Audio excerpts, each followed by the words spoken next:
Chapter 22. In a small town at the foot of western Kunwa Mountain, a blue light flashed across the sky. A young man descended with a girl. They were Yi Jingwen and Imo Tienga. 2 days ago, the two of them returned to the Imo family's village. Yi Jingwen said he wanted to take Imo Tienga away, and no one in the Imo family dared to object. Soon after, Imo Tienga packed her things and bid farewell to Tianxiao. After learning all of this, Tianxiao was both envious and reluctant. Unfortunately, Yi Jingwen said she didn't have spiritual roots and couldn't cultivate. The two children could only tearfully part ways. In the past 2 days, Imo Tienga learned many things from Yi Jingwen. It turned out that her father had left 10 years ago in order to search for opportunities in a secret place. To the east of the celestial pole, there was a mountain range that was the territory of the demonic path. It was said that 100,000 years ago, the righteous path and the demonic path fought a great war, and the demonic path was defeated, so they gave up Kunwa Mountain. The righteous path and devil path were separated by a mountain. To the northeast of the mountain was the devil path, and to the southwest was the leader of the righteous path, Tiandao sect. This mountain was named Demonic Mountain. It was said that Demonic Mountain was the battlefield of the great war of immortals and devils in ancient times. To this day, extremely powerful restrictions, formations, and other things were left behind. Ordinary cultivators would die as soon as they entered, but there were also many treasures left behind, so people often went there to look for fated chances. 10 years ago, the restrictions on a certain part of Demonic Mountain disappeared, and both the righteous and devil path rushed in. Imo Tienga's father, Yi Hai, left the Imo clan to go there. Unfortunately, not long after, only a small portion of the cultivators who entered this place managed to escape. It was said that the rest had all perished. Xianqing School's master Taoist Shoujing met Yi Hai on this trip, and the two of them went missing together on this mountain. Originally, many people thought that Taoist master Shoujing had unfortunately fallen. Unexpectedly, he returned safely not long ago.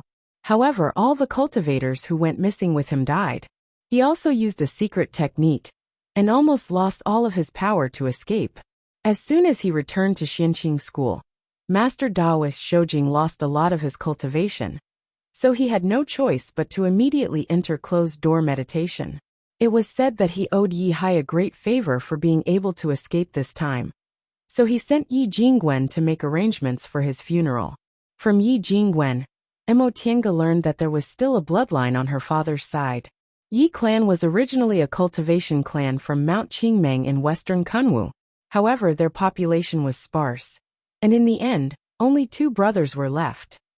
In the past, when Yi Hai was still alive, he had an awe-inspiring reputation, so no one dared to bully him. However, 10 years ago, the news of Demonic Mountain's disappearance spread. Yi clan lost its only core formation cultivator, and couldn't gain a foothold in Mount Qingmeng. The last cultivator had no choice but to move his clan to the secular world and become an individual cultivator. This cultivator was Yi Hai's younger brother, Imo Tienga's uncle. When you find your uncle, you'll follow me back to Mount Taikong. You can either join Xianqing School or rebuild your clan. Yi Jingwen told her that Xianqing School was one of the 7 great cultivation groups in the Celestial Pole. With Xianqing School as their backing, they weren't afraid of being bullied. There were 7 great cultivation groups in the Celestial Pole. Among them, Tiandao sect was the most powerful, and Xianqing School was second only to it. Tiandao sect could be said to be the #1 cultivation group in West Kunwu. Imo Tienga didn't have any objections. She had waited for so long to find out that her father was no longer around. Now, as long as she could leave that house, she did not care where she went. If there was anything to look forward to, it would be having an uncle. They set out from the Imo family's village for 2 days and finally arrived here. Yi Jingwen had said that there were immortal cultivators here. Imo Tienga looked around curiously, but she discovered that this was just an ordinary town. Yi Jingwen saw her disappointed expression and said with a smile, "These are just mortals. How can mortals see the residence of immortals?" He then led her into a dilapidated small temple. Imo Tienga also didn't find anything unusual about this small temple. Yi Jingwen took out a jade pendant from his robe and handed it to Emotienga. This is a gift from my martial uncle. In the future, don't let this thing leave your body. If you carry it with you, even nascent soul seniors won't be able to see through your constitution. Emotienga took it. The jade pendant was round and had a warm jade color. It was painted with cloud patterns and tied with a red string.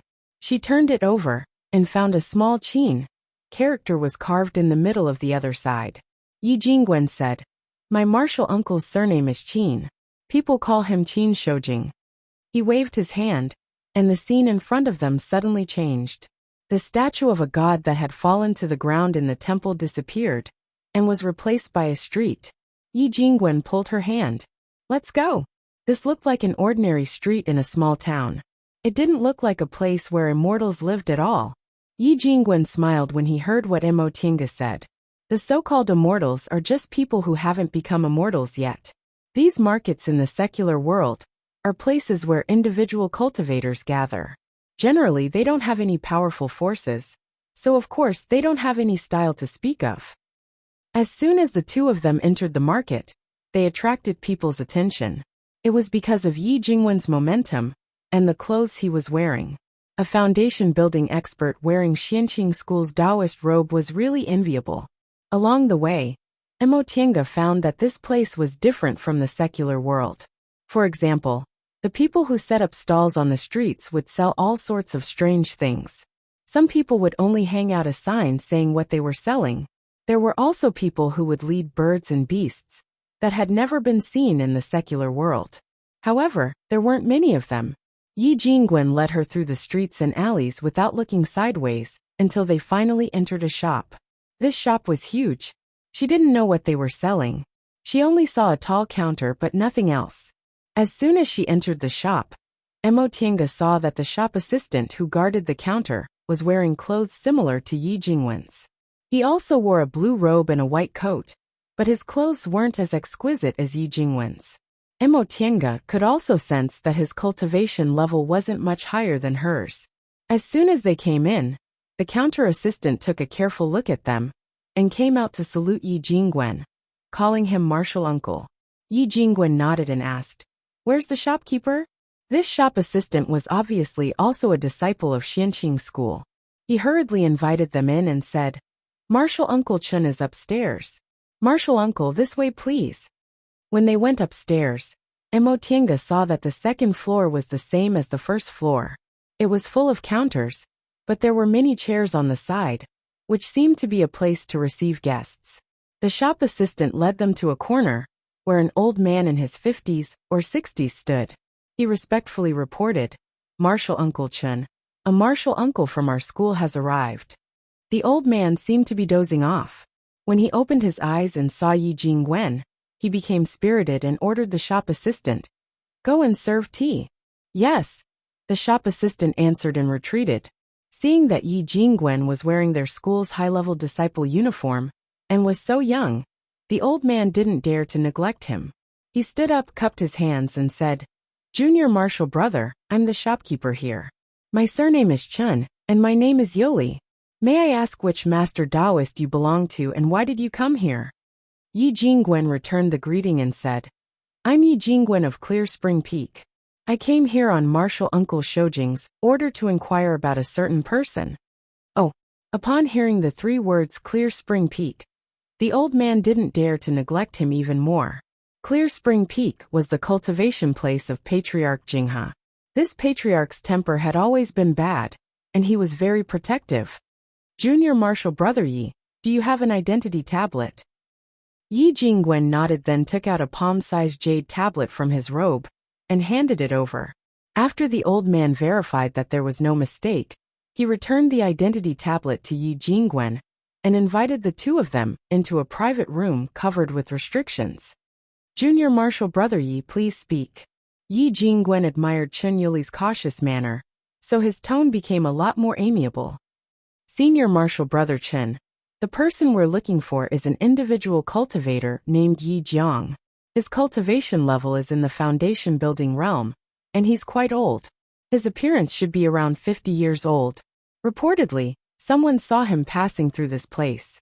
Chun Yuli stroked his beard and pondered for a moment before he said, Junior Marshal Brother, please wait here for a moment. I'll send a disciple to inquire about him. Yi Jingwen nodded. Senior Marshal Brother, please. Chun Yuli withdrew and once again ordered someone to bring tea.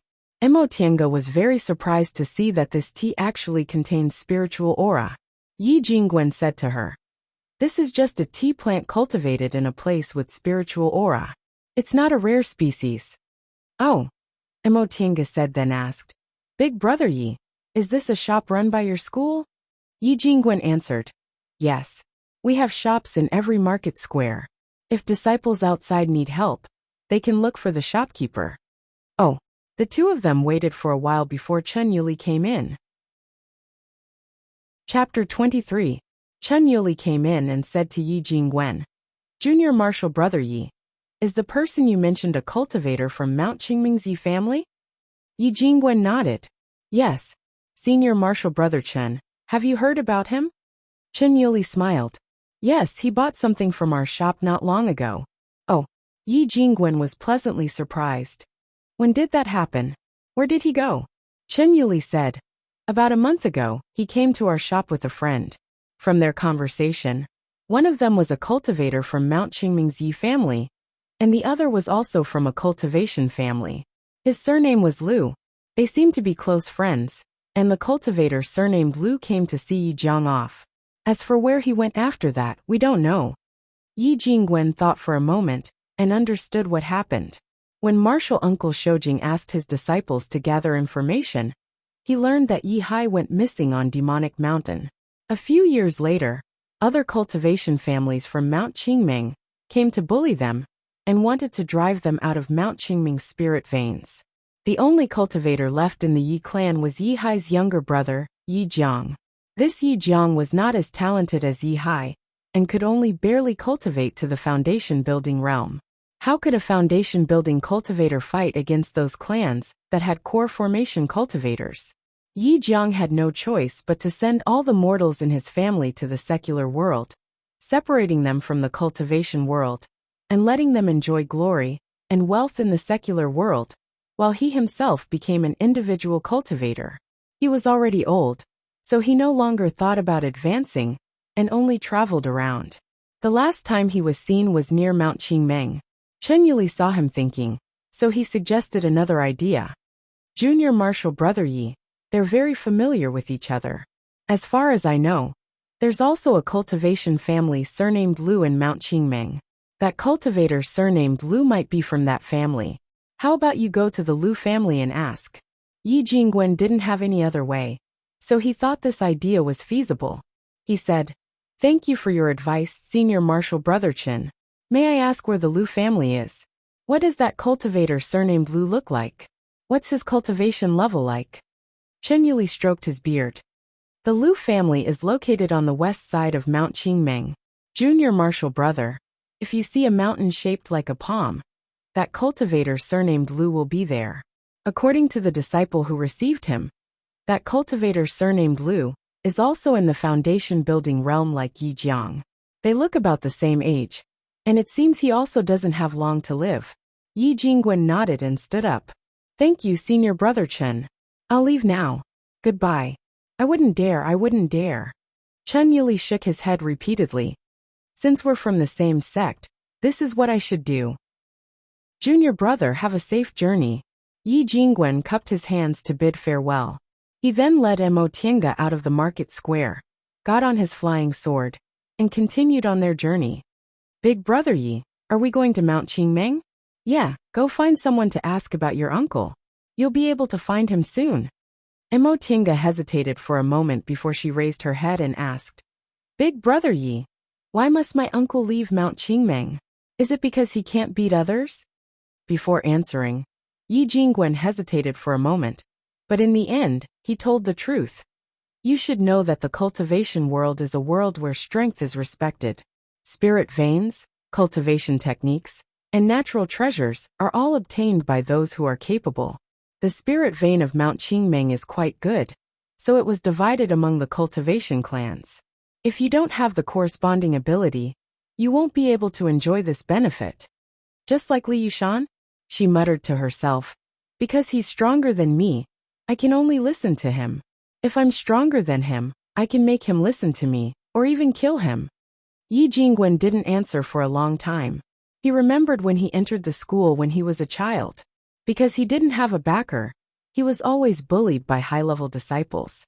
Later, he cultivated diligently every day, and finally shone brilliantly in the school's minor competition. From then on, he became Master Daoist Qingyuan's disciple. From then on, he was a cut above the others. Those who bullied him in the past sent him gifts to apologize and change their arrogance. He also remembered this little girl's background. Both her parents were dead, and there was no one who loved her in that family in the secular world. Moreover, she had a pure Yin constitution. It could be imagined that if people found out about this, she wouldn't be able to live a peaceful life. He sighed and said, "Yes, only when you're strong enough can you control your own fate. Otherwise, it'll be decided by others." Emotienga nodded calmly. "I understand." At this moment, a tall mountain appeared under their feet. This mountain was more than 1,000 feet high, and had several peaks that pierced the clouds. It was surrounded by spiritual aura, a sea of clouds, and a lush green mountain. It seemed to live up to its name as a celestial mountain. Yi Jingwen circled the mountain on his sword. Sure enough, he saw a mountain on the west side that looked like a giant palm. The top of the mountain was like 5 fingers, and there was a pavilion in the center of the palm. He took a look and flew towards that place. As soon as the two of them landed, they saw an aura refining cultivator coming to greet them. "Greetings, senior." Yi Jingwen uttered an "in" then asked, "Are you from Lu clan?" This cultivator was only in the second layer of the aura refining realm, but he seemed to be about 50 years old. Apparently, his aptitude was poor and he had no hope of advancing, so he was specially here to welcome guests. Although this cultivator's cultivation level was low, he was very discerning. When he saw Yi Jingwen's clothes were embroidered with taiji clouds, he immediately recognized him as a disciple of Xianqing School. Moreover, he was already in the foundation-building realm at such a young age, so he must be an elite disciple. Thus he was very polite. "Yes, may I know senior's distinguished name, and why you've come to visit Lu clan?" Yi Jingwen said, "I'm Yi Jingwen, a disciple of Xianqing School. I came here to look for someone." "Oh," the old man asked enthusiastically, "may I know who senior is looking for? As long as I know him, I'll definitely tell you everything I know." Yi Jingwen also bluntly said, "The person I'm looking for should also be a cultivator of your Lu clan. His cultivation level is in the foundation building realm, and his appearance and age are about the same as yours. Do you have a name?" "I don't." An awkward expression appeared on the old man's face. "To be honest, although Lu clan isn't a big clan, we still have about 10 foundation building cultivators, and there are also 6 or 7 people who match your age. May I know why senior is here?"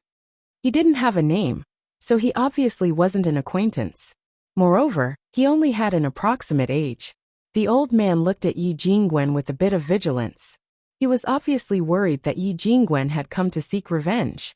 How could Yi Jingwen not know? He immediately took out a jade bottle from his robe and said, "I'm looking for someone because I want to ask him about another person. If you can find that person, here are 10 aura-nourishing pills as a reward." Looking at the jade bottle, the old man couldn't help but feel a bit envious. Although aura-nourishing pills were the most common medicinal pills for aura-refining cultivators, it wasn't easy for a small cultivator like him to obtain them. Moreover, there were 10 of them, and Lu clan was only allocated 1 every month. He immediately smiled and said, "Senior, please come in and take a seat." Yi Jingwen showed a faint smile. He led Emotienga into the guest room, where spiritual tea was immediately served. "May I know where senior heard about this person? I'll analyze it with you. Maybe I can figure it out." Yi Jingwen said, "About a month ago, this person and a friend came to the market square at the foot of the mountain in Xianqing School's shop."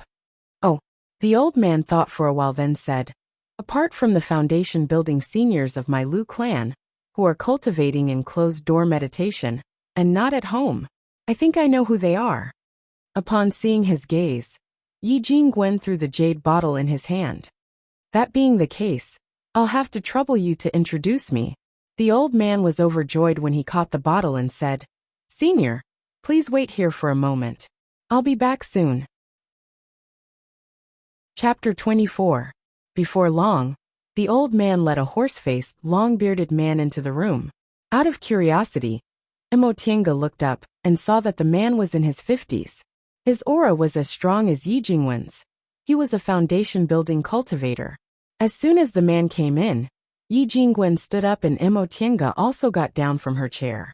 The man glanced at Yi Jingwen, seeing the Tai Chi symbol embroidered on the right chest of his robe, and the auspicious clouds on his sleeves. He knew Yi Jingwen was an elite disciple of Xianqing School. He didn't dare to be disrespectful, and cupped his hands. I'm Lu Xishan. How should I address you, fellow Taoist? Yi Jingwen also returned the greeting. I'm Yi Jingwen from Xianqing School. I took the liberty to visit you because I have something to ask. Please forgive me, fellow Taoist Lu. Polite people were always popular. Not to mention Yi Jingwen was a disciple of a famous school. Lu Xishan had a good impression of him, so he said with a smile. So it's fellow Taoist Yi. Please sit. Yi Jingwen sat in the guest seat. The old man who welcomed the guests ordered someone to bring them new tea before he left. Lu Xishan took a sip of tea. His gaze fell on Emotienga, who was sitting obediently on the side. He stroked his beard and said, Is this little fellow Taoist Ye's nephew? At such a young age, your cultivation level is already in the second layer. You're a promising talent. Yi Jingwen smiled. Fellow Taoist Lu, you flatter me. In the secular world, reaching the second layer at the age of 10 was a rare talent. In cultivation clans, he could be considered a promising talent. But in a large cultivation group like theirs, he was barely passable.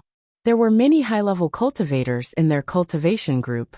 Their descendants had outstanding talents, and they were taught by famous teachers since they were young.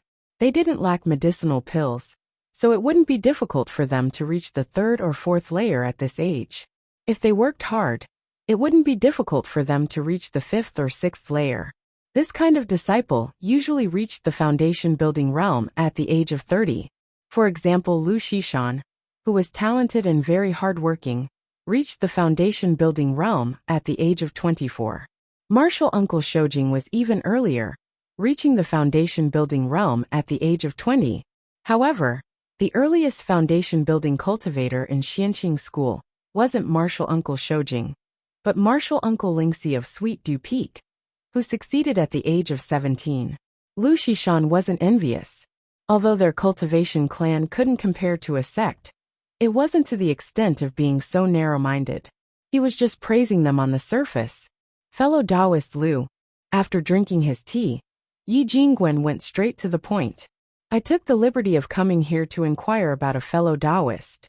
Oh. Lu Xishan had already heard the report from the old man in charge of welcoming the guests. However, he still showed a look of surprise on his face. After all, he did not know the purpose of the other party asking for this information.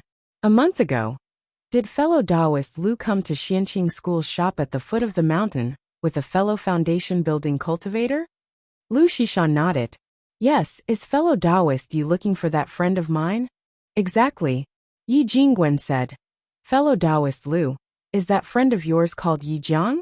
So he's a cultivator from Yi clan of Mount Qingmeng? Lu Xishan had doubts in his heart, but he still nodded. Fellow Taoist Yi is right. He suddenly remembered that this person was also surnamed Yi, so he couldn't help but hesitate for a moment. Could it be that you are? Yi Jingwen was also a smart person. How could he not know what Lu Xishan was thinking?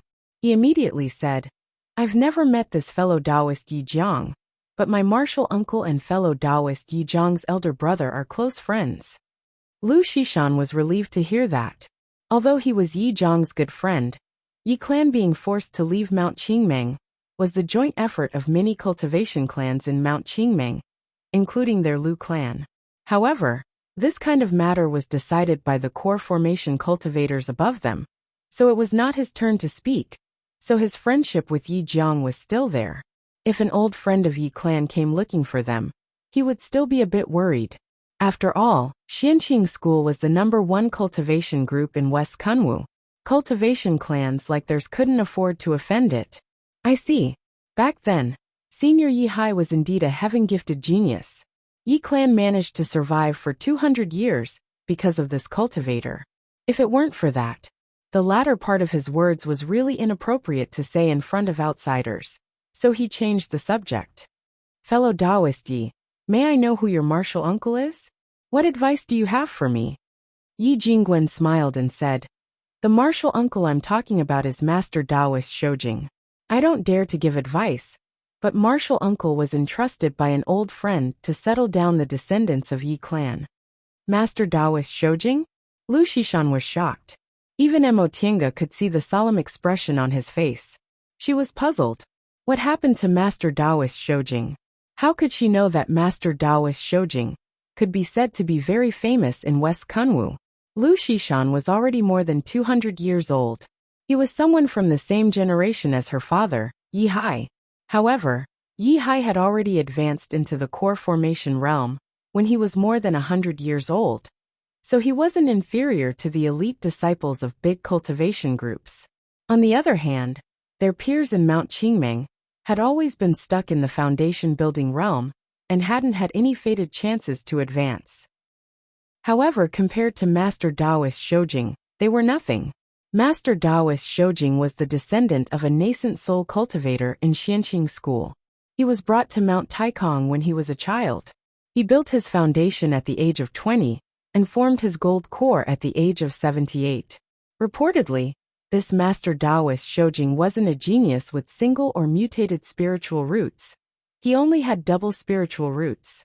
Many cultivators like them who were still struggling in the foundation building realm also had double spiritual roots. However, in terms of cultivation level, there was a world of difference between them and Master Taoist Shoujing. In the entire celestial pole, there were only 2 or 3 people who could form their gold core at the age of 78. This kind of fated chance couldn't be obtained with the help of a nascent soul cultivator. In terms of age, Lu Xishan was already more than 200 years old. He himself built his foundation at the age of 40. When he was already a foundation-building cultivator, Master Taoist Shoujing had only just started cultivating. Now he was still a foundation-building cultivator, while Master Taoist Shoujing was already a core formation senior. Right now, Master Taoist Shoujing was only about 130 years old. With his cultivation speed, it was very likely that he could form his nascent soul within 100 years. Lu Xishan himself was also a cultivator with double spiritual roots, but his fated chances were always lacking. Every time he thought about Master Taoist Shoujing, who had the same aptitude as him, or even Yi Hai, he could only sigh helplessly. So it's Master Taoist Shoujing. A look of respect appeared on Lu Xishan's face. Fellow Taoist Yi, please speak. If I know, I'll definitely tell you everything I know. Seeing that the title of martial uncle was really useful, Yi Jingwen bluntly asked, may I know where fellow Taoist Yi Jiang went and what his plans are? Did he tell fellow Taoist Lu? Lu Xishan said, Yi Jiang already moved all the other members of the Yi clan to the secular world. He only came back to take the last collection of the Yi clan. He said it was difficult to make a realm breakthrough, so he planned to travel around and spend the rest of his life in ease. After we parted ways, he wanted to head east. Yi Jingwen nodded. Thank you, fellow Taoist Lu. Do you have a specific purpose? He's probably in the area around Mount Dongmeng. To the left and right of Mount Qingmeng were Mount Dongmeng and Mount Shimeng. The spirit vein was second. There weren't any cultivation groups there, but there were some cultivation clans who opened up that area and either sold or rented it to individual cultivators. Over time, it became an extremely lively market square. Many cultivators went there to trade and exchange goods, and there were even core formation individual cultivators occasionally. Lu Xishan took something out of his robe and gave it to Yi Jingwen. Before I parted with Yi Jiang, he gave me a sound-transmitting jade talisman. If I'm not too far away, I can use this to send a message to him. Yi Jingwen took the talisman with a happy expression. Thank you. Fellow Taoist Lu helped me a lot. I don't know how I can properly thank you. With this talisman, it would be much easier to find someone in a crowd. Yi Jiang left a wisp of his divine sense on it, so it could directly sense his position. Lu Shishan smiled and said, I don't dare to say thank you. Just consider it as making friends with fellow Taoist Yi. Upon hearing what he said, Yi Jingwen's evaluation of Lu Shishan increased by a notch. Thinking about it, it was reasonable. Rather than receiving a gift from him today, it would be better to make friends with him. A Xianqing school disciple might be helpful to him in the future. In that case, I'll take my leave first. Fellow Taoist Lu, we'll meet again if fate wills it. Chapter 25. Yi Jingwen took Emotianga and flew towards Mount Dongmeng. After running around with Yi Jingwen these past few days, Emotianga had already adapted to the feeling of flying in the sky. Now that she was no longer afraid, she became more and more fond of flying in the sky, and gradually felt the carefree feeling of cultivating. How could mortals not be envious of immortals? It was just that she had been troubled by her past in the past, and she was young and naive, so she had never thought about it carefully. Now that she learned of her father's death, she left the home she lived in, and she had seen many methods with Yi Jingwen. She was truly interested in cultivating. Yi Jingwen saw that she wasn't playful like other children, and had a calm temperament, so he gave her some pointers. Emotianga benefited a lot. For example, on the first day she cultivated beside him, Yi Jingwen corrected her posture when she meditated. She didn't have a teacher by her side when she started cultivating, so she had to rely on her instincts to meditate, so her posture couldn't be considered proper. Soon after, Yi Jingwen corrected some of the small problems she had with her cultivation. Once he explained some things to her, Emotianga immediately felt a lot clearer. At the same time, she also felt that having a teacher by her side was indeed much better than fumbling around on her own. If she had to fumble around on her own about the things Yi Jingwen told her, it might take her a month or two to understand them thoroughly. In fact, aura refining disciples in cultivation groups were usually taught by high-level aura refining disciples, or foundation building disciples. Yi Jingwen often preached to low-level disciples in Xianqing school, so he saw a lot of stupid people with spiritual roots. Seeing that Emotianga could understand everything with just a few pointers, he finally realized that being a teacher could also be relaxed. He couldn't help but sigh inwardly. Sure enough, in addition to aptitude, perception was also very important. No wonder martial uncle Xianin always said martial uncle Shoujing had an excellent perception, so her achievements were higher than his even though her spiritual roots were inferior. Apart from her spiritual roots, she had other talents. In just a few days, the two of them arrived at Mount Dongmeng. This trip greatly broadened Emotianga's horizons. Whether it was the small market square at the foot of Mount Qingmeng, or the peaks of Mount Qingmeng, they were all quiet, and gave off a feeling of being detached from the secular world. Mount Dongmeng wasn't like this. There were tall decorated archways, and several courtyards at the foot of the mountain. There was also a neatly paved bluestone road up the mountain, and there were squares and streets halfway up the mountain. It was obvious this was the real market square of Mount Dongmeng. The two of them looked over from the sky, and could vaguely see many caves on the mountain. However, these caves were covered by green trees, and only a little of them could be vaguely seen. Otherwise, a mountain with so many caves would make one's scalp go numb. The two of them landed on the square. This time, no one came to receive them. There were simply too many cultivators coming and going on Mount Dongmeng. At present, the street here was much more lively than the market square on Mount Qingmeng. Even when they saw someone coming down, they didn't even raise their heads to look at him. Emotianga looked left and right. Yi Jingwen was still leading her through the streets and alleys. His gaze was focused, as if he was quite familiar with this. After walking a few streets, sure enough, they turned into another shop. Just like the shop on Mount Qingmeng, the shopkeepers were all Xianqing school disciples. However, this shop was a lot bigger, and there were also a lot more shop assistants who were only mortals. These mortals were very perceptive. As soon as they saw them enter, they respectfully stepped forward and greeted the two immortal masters.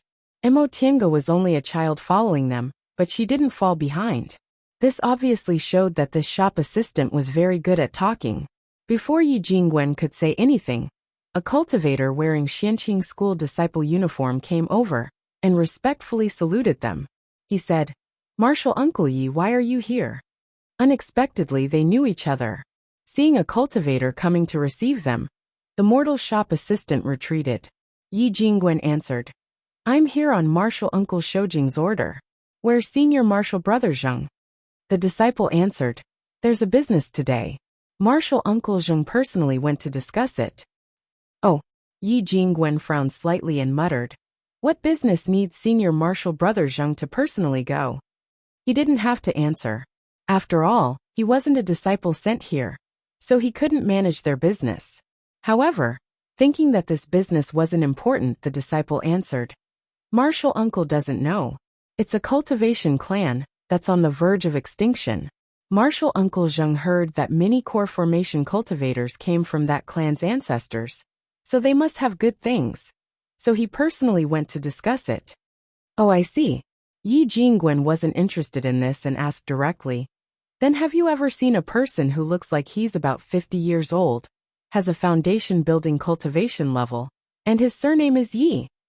The disciple pondered for a long time, but eventually shook his head. "Martial Uncle Yi, the characteristics you described are too general. There are many people who look like they're in the foundation building realm. Besides, if they're not important guests, we don't know their surnames." Yi Jingwen also understood this principle. 7 or 8 out of 10 people who were stuck in the foundation building realm were of this age. This was probably because cultivators' appearances changed along with their age. People in their 50s were quite old. If they could make a realm breakthrough, they usually would have done so at this age. Therefore, most people who couldn't make a realm breakthrough were of this age.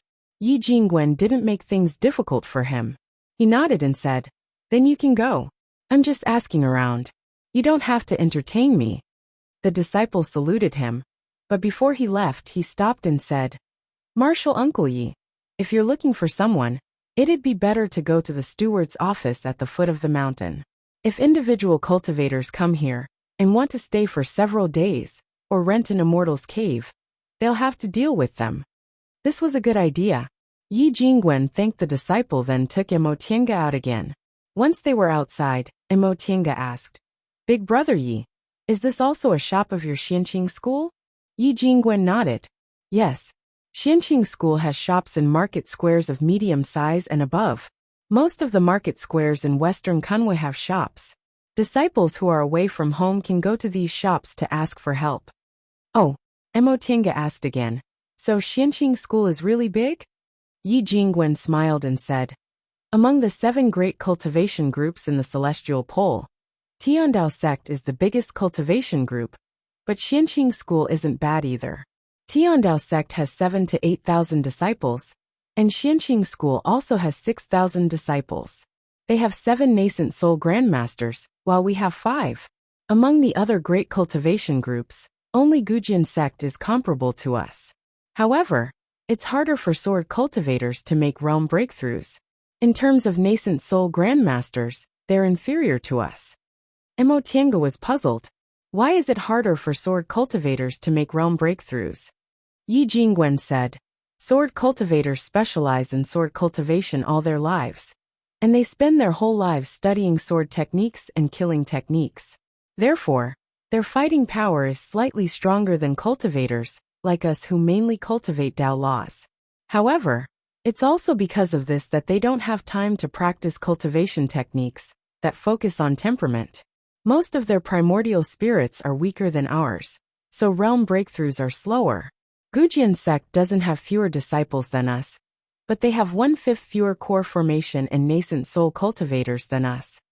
He then added, "In fact, the cultivation technique I practice is also a sword cultivator, but I'm not a pure sword cultivator, so realm breakthroughs are a bit easier than theirs." Emotienga didn't really understand what he said, but she slowly pondered over it. She then followed Yi Jingwen down the mountain and went straight to the heavily guarded courtyards at the foot of the mountain. Chapter 26. In the courtyard at the foot of Mount Dongmeng, Emotienga saw Yi Jingwen take out a bag from his robe and throw something out. Immediately, More than a dozen sparkling and translucent jades of different colors appeared on the table. The cultivator in the courtyard became even more attentive. Originally, he clearly said he couldn't disclose information about the tenants, but now he immediately said, "Senior, there was indeed such a cultivator who came to rent an immortal's cave not long ago. Please wait patiently. I'll go check it out." Yi Jingwen just nodded without saying anything. The cultivator flicked his sleeve, and all the jades on the table disappeared. He then asked the two of them to wait for a moment before he hurried into the inner room. Mo Tiange asked in confusion, "Big brother Yi, what was that? Why did he agree after you gave it to him?" Yi Jingwen said, "Did you see spiritual aura on it?" Mo Tiange nodded. She didn't think it was strange, because everything she saw with Yi Jingwen these days had spiritual aura. How could things in the cultivation world not have spiritual aura? Yi Jingwen said, "This is a spirit stone. Spirit stones store spiritual aura and can be used to replenish spiritual aura in battle. They can also be used to lay formations and cultivate. They're indispensable, so we cultivators treat them like gold and silver." Mo Tiange read about them in books, but she never knew what spirit stones looked like. It turned out they were similar to ordinary jades, except they contained spiritual aura.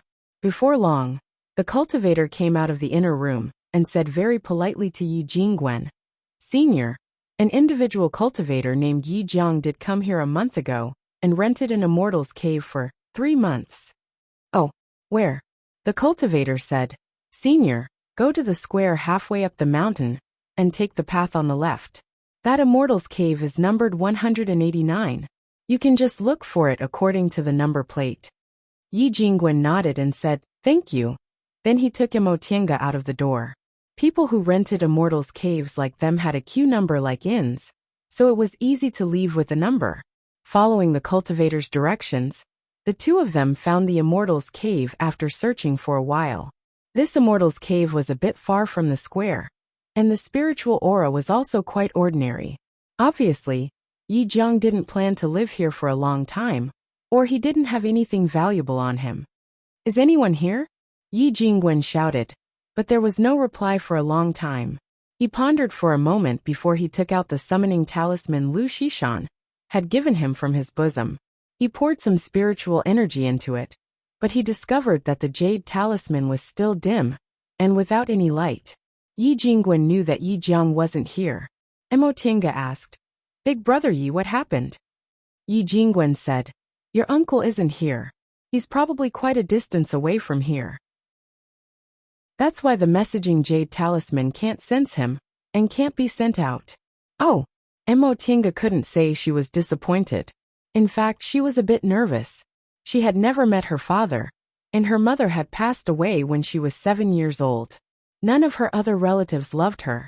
She was a little afraid that this uncle did not like her either. Although Yi Jingwen noticed her nervousness, he didn't take it seriously. It was normal for a family member who had never met to depend on each other in the future to be nervous. Unable to find him, the two of them could only turn back. However, now that he knew where he was staying, it would be easier to find him in the future. Before leaving, Yi Jingwen took out an ordinary summoning talisman and left a message at the entrance of the cave. He planned to stay at Xianxing School's shop for a day and come back tomorrow to take a look. On their way back, Yi Jingwen said, "Don't worry. Since we've found the cave, we'll be able to see your uncle soon." In fact, Mo Tiange wasn't worried at all.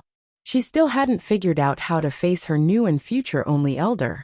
When they entered the shop, the aura-refining cultivator, who gave Yi Jingwen the idea, immediately came over. He saluted and asked, "Martial Uncle Yi, did you find him?" Yi Jingwen shook his head. "I only found a place to stay, but I haven't seen him. Are there any vacant rooms here?" "There are. Rest assured, Martial Uncle. Although the spirit veins here aren't as good as those on Mount Taikong, they're not bad either. Even if you stay here for several days, it won't affect you too much. And take me to rest for a while first. If Senior Martial Brother Zheng comes back, tell him." "Yes." Just as the cultivator was about to lead the two of them inside, they heard a voice coming from the door. "Brother Yi, please." Yi Jingwen turned around and saw the shopkeeper, Zheng Xian, and another thin old man. This person had grizzled hair and a deep frown on his face. He was also in the foundation building realm. Brother Yi? Before he could think too much, Zhang Xian had already seen him. A pleasantly surprised expression appeared on his face. Junior Martial Brother Yi, why did you come?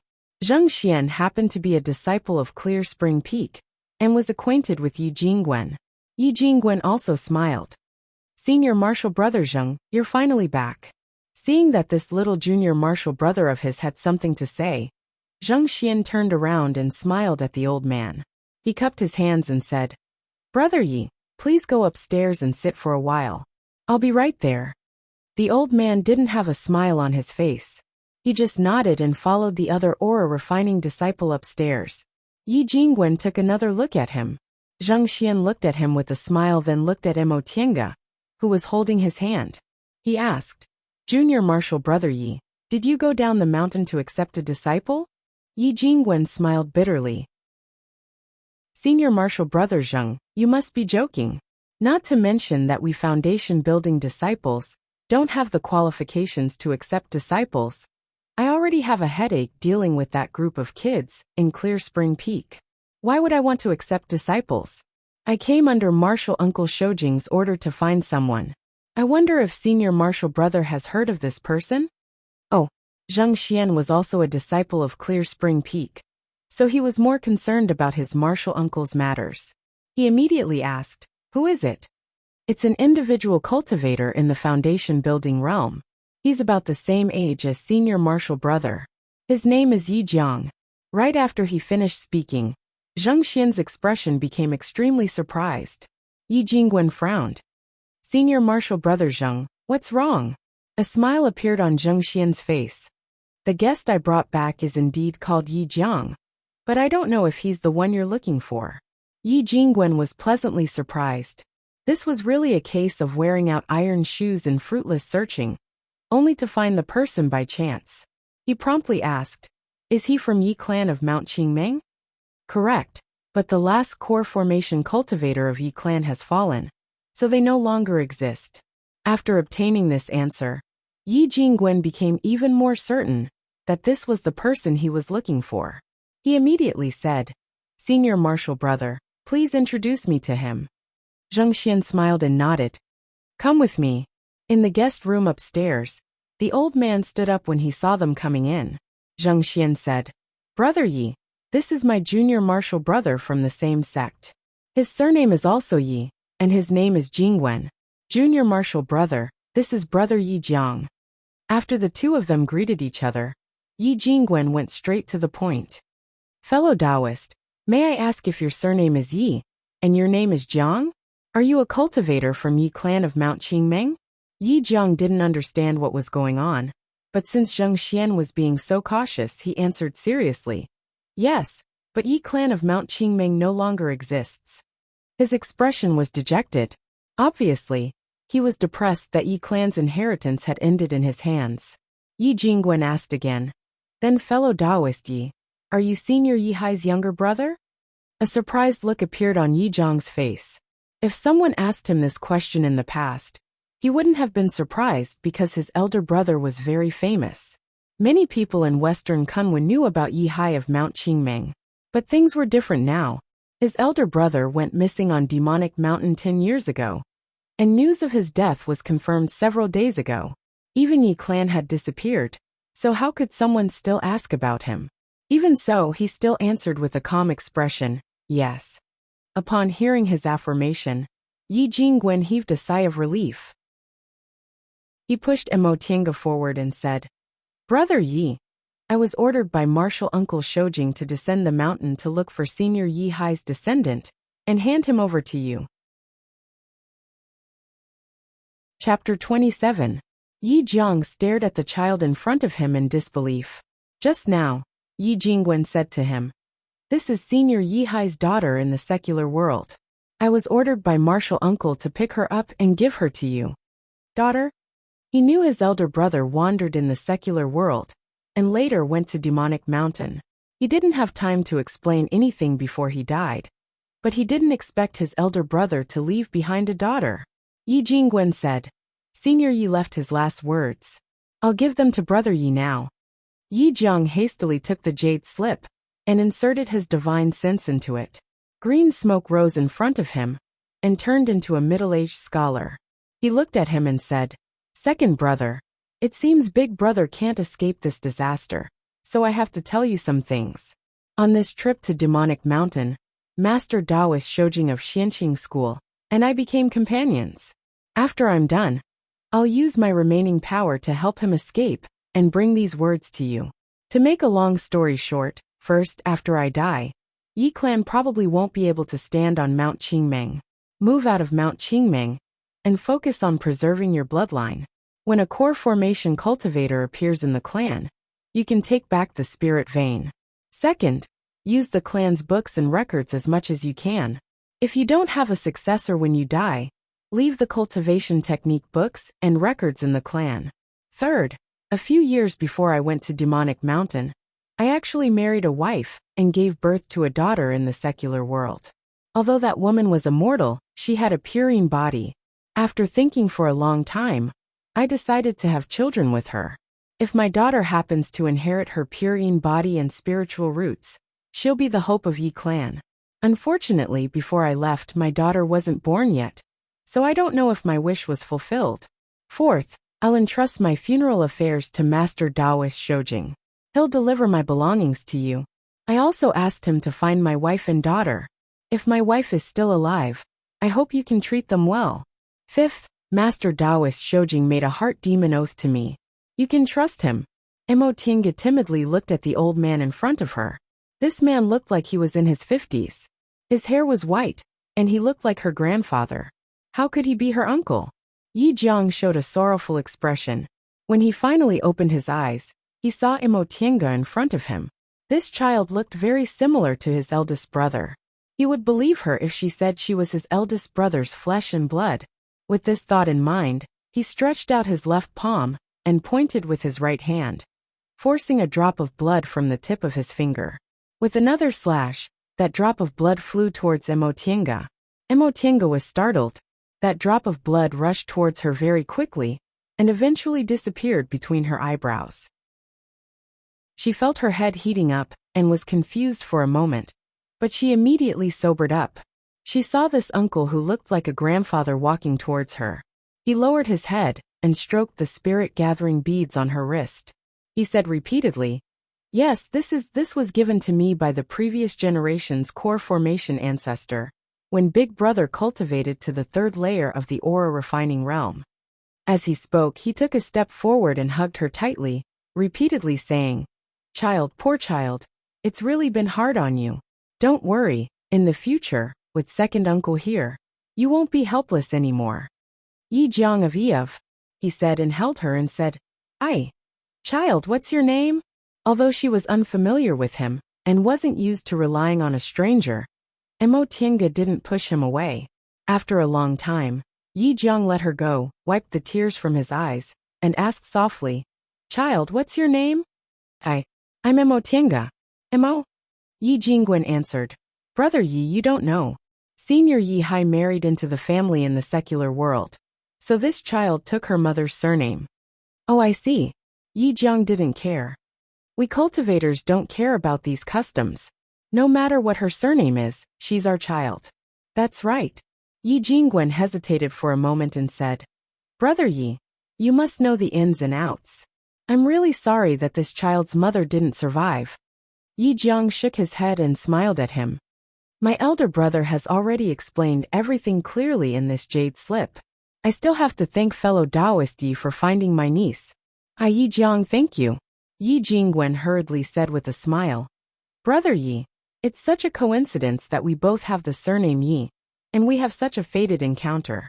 How about I be thick-skinned and call you Big Brother?"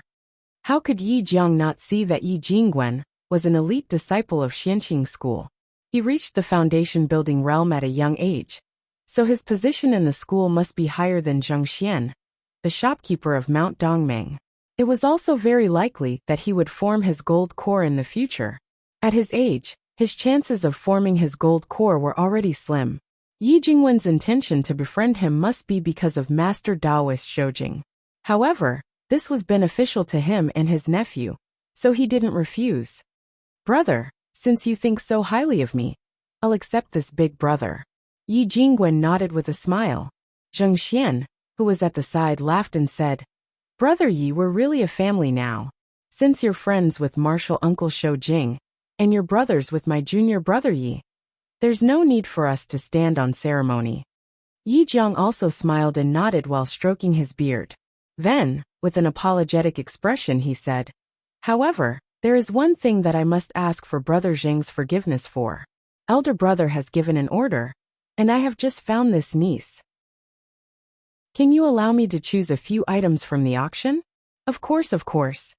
Zheng Xian didn't look the least bit annoyed. Instead, he looked very friendly.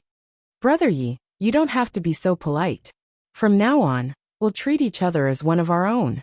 Yi Jingwen said to Zheng Xian, Senior Martial Brother Zheng, I've been with this child for some time, so I've developed some feelings for her. Let me see you off. Zheng Xian was the shopkeeper of the market square, so he naturally had good eyes. He could see that Yi Jingwen had other important things to tell him, so he didn't ask. Of course. Junior Martial Brother Yi, please go. Yi Jingwen and Yi Jiang cupped their hands apologetically, then left with Mo Tiange. Before they left, Yi Jiang held Mo Tiange's hand in a very natural manner and led her to his flying magic tool. Then he said to Yi Jingwen, Brother, let's go to my temporary immortal's cave and have a chat. Yi Jingwen also thought the same, so he said without hesitation, Okay. Yi Jiang's flying magic tool was a horsetail whisk, so it didn't fly very fast. Fast flying wasn't allowed on Mount Dongmeng, so everyone abided by this rule whenever there were other cultivators. Flying wasn't allowed inside the market square, and they also had to slow down around the market square. The three of them slowly flew east, and soon arrived at Yi Jiang's temporary immortal's cave. Yi Jiang waved his hand, closing the cave's defensive formation, and the three of them sat down. This was Mo Tiange's first time seeing an immortal's cave. She saw that everything was either made of stone or jade. The ceiling of the immortal's cave was inlaid with glowing stones, which seemed to be the moonstone Li Yushan took out.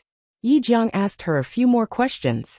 Seeing that she was very interested in the immortal's cave, he told her to go play by herself while he talked to Yi Jingwen. Yi Jingwen watched Mo Tiange leave and sighed. I won't hide it from Big Brother. These days I really miss Tiange.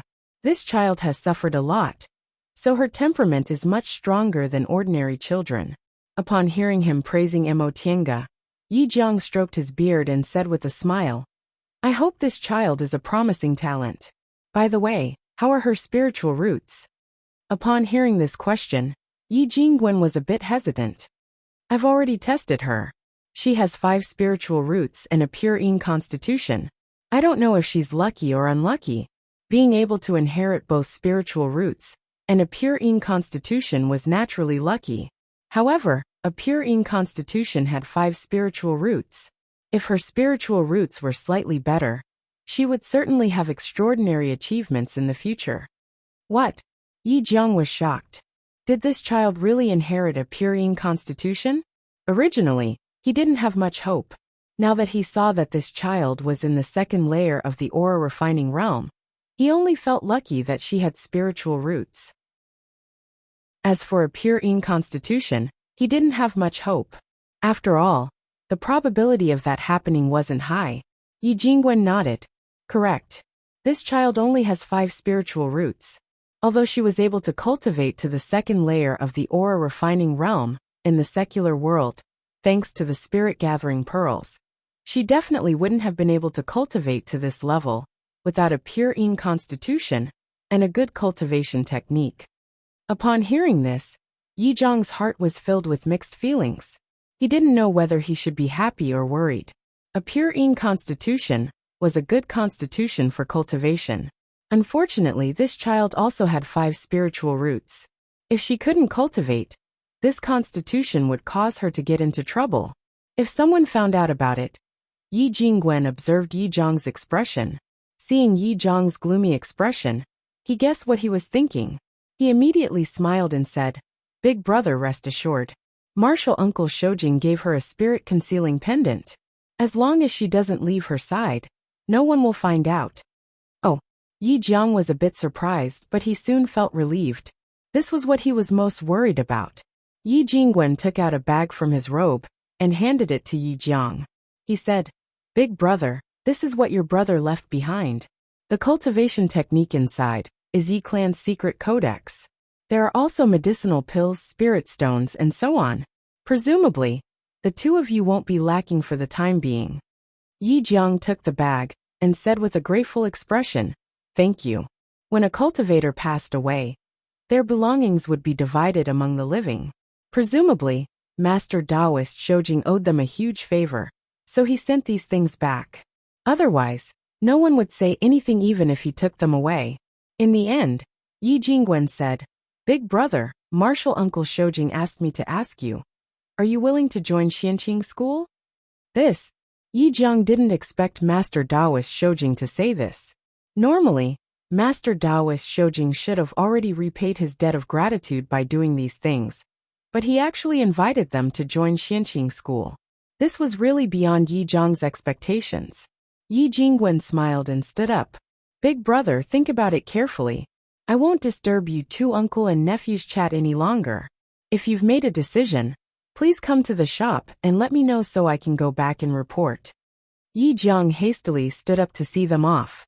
"Yes, I'll think about it carefully. If I've made a decision, I'll tell brother." Chapter 28.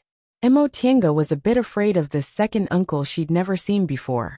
Not only did she not address him, but she also had a guarded expression on her face. But Yi Jiang didn't care. He was already old. He had married and had children before, so his living bloodline was several generations apart. Moreover, they were mortals, so they didn't have any kinship with him. His relationship with his eldest brother had always been very good. Now that he saw Mo Tiange and confirmed that she really had Yi Clan's bloodline, he was very excited. After Yi Jingwen left, Yi Jiang carefully asked Mo Tiange about her life in the secular world. Then he excitedly taught her some things about cultivation, and gave her a lot of strange things.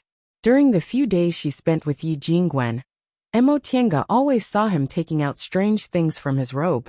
Sometimes he even took out flying swords and the like, but she couldn't tell what they were. Yi Jingwen said he actually kept a Qinquan bag in his robe, and all the things he took out came from it. This made her extremely envious. Now second uncle had given her one. This Qinquan bag looked like a leather bag. It had a brownish-yellow fur, and was smooth to the touch. She didn't know what it was made of, but the opening was snow-white, and looked very delicate. Mo Tiange followed second uncle's instructions, and inserted a bit of spiritual aura into the bag. Sure enough, her hand smoothly reached into the bag. It was empty, but it had a lot of space.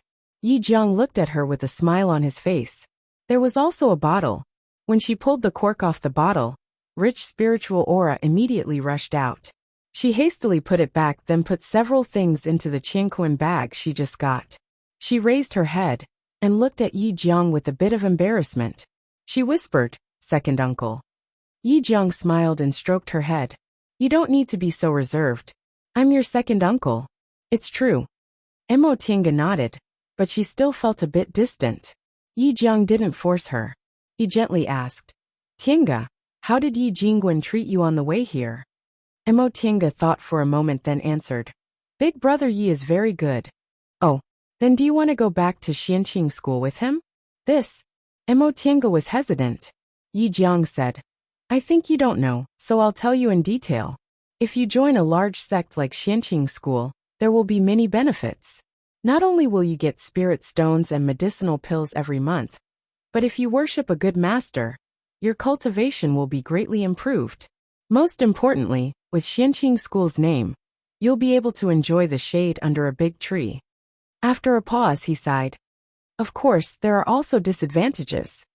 Firstly, in a big sect, the high-level cultivators have their own factions, and the junior cultivators also have their own cliques, so it's not easy to get along with each other.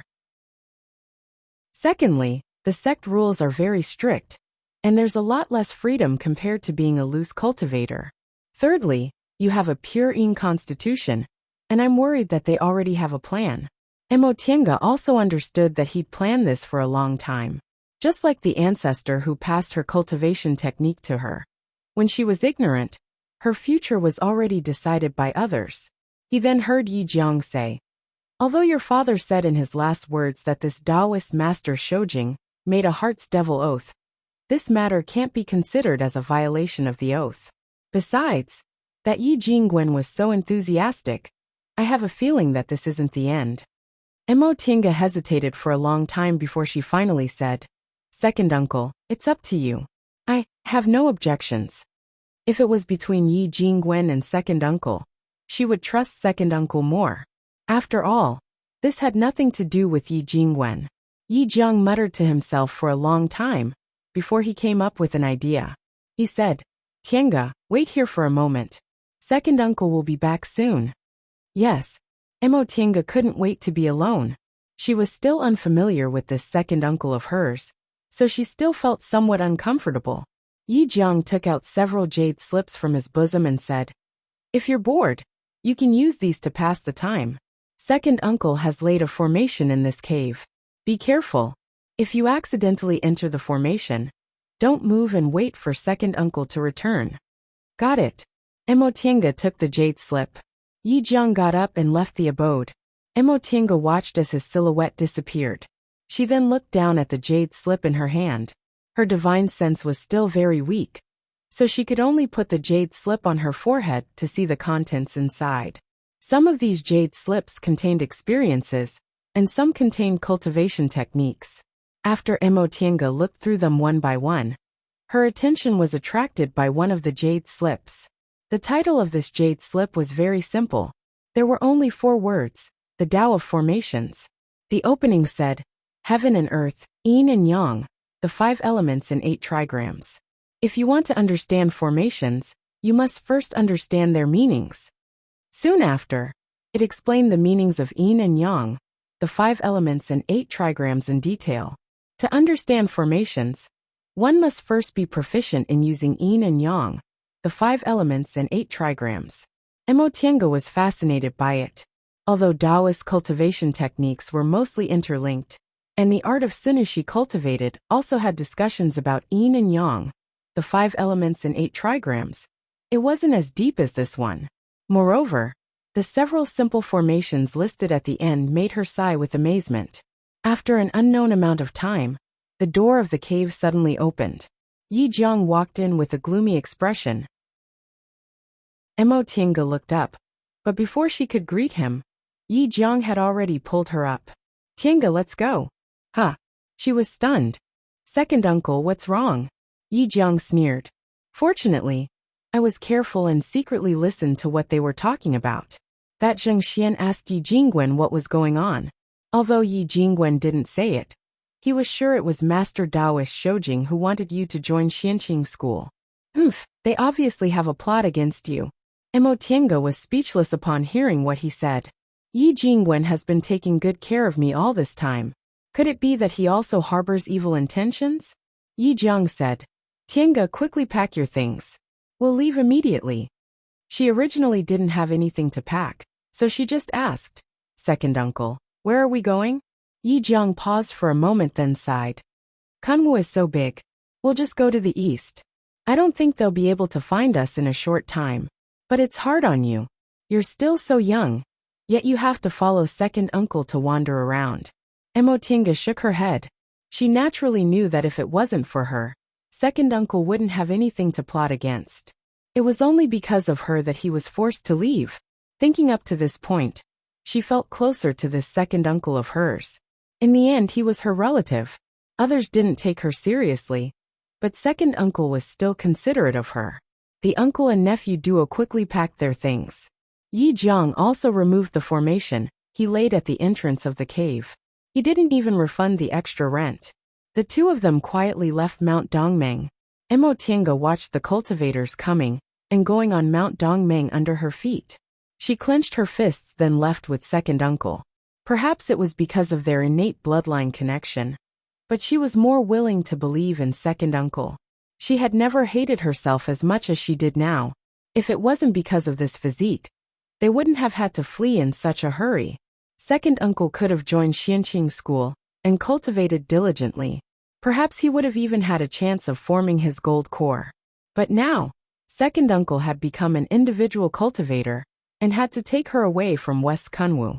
Perhaps he wouldn't be able to make a realm breakthrough for the rest of his life. Mo Tinga secretly vowed that one day, she would build her foundation, form her gold core, and even form her nascent soul like her ancestors. That way, she wouldn't need anyone to sacrifice themselves for her, and she wouldn't have to be afraid of other people coveting her. This was the true meaning of cultivation for her. Chapter 29. At the southern end of the celestial pole, there was a mountain range known as Kunwu. Kunwu stretched for thousands of miles and was surrounded by endless mountain ranges. Since ancient times, no one had been able to pass through it. Mortals not far from the mountain range could occasionally see dense purple clouds and colorful flashing lights in the mountains. If they went into the mountains to search, they would get lost in the clouds and could only turn back to find the way out. Gradually, people learned that this mountain was an immortal mountain that only immortals could enter. Those immortals came and went with the clouds and mist, looking like immortals. They could call the wind and summon the rain. If they found people with spiritual roots in the mortal world, they would bring them back to the immortal mountain to cultivate.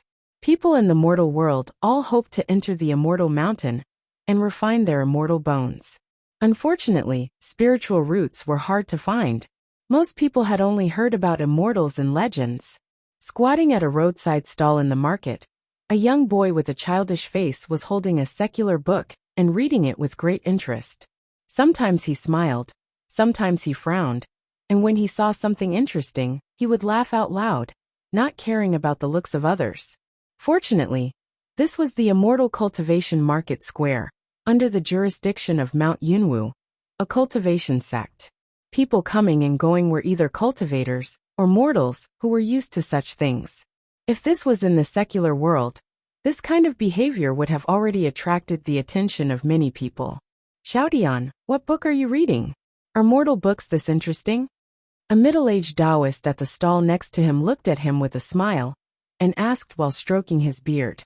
The teenager called Xiaotian raised his head and said, "Uncle Huang, this book isn't interesting at all. I just thought it was interesting that those mortals look at us cultivators like this." Oh. The teenager put down the book and said, "This book is about an immortal who eliminates evil and helps the weak in the mortal world, robbing the rich to help the poor." Later, the emperor of the secular world wanted to recruit him into the court, but in the end, he just left and is free and unfettered in the mortal world. TSK. The teenager shook his head and said, "Immortals don't benefit their cultivation, so why would they enter the secular world? It's clear that mortals have too good of an illusion about immortals." The Taoist surnamed Huang shook his head and said, "Mortals are just daydreaming. How can they imagine the difficulty of cultivation? The immortals that mortals talked about were actually cultivators like them. It was said that when one reached the pinnacle of cultivation, one could ascend to the celestial world and become an immortal. However, this was only a legend. As far as he knew, the highest realm of cultivators was only the deity transformation stage, and that was a matter from 1,000 years ago.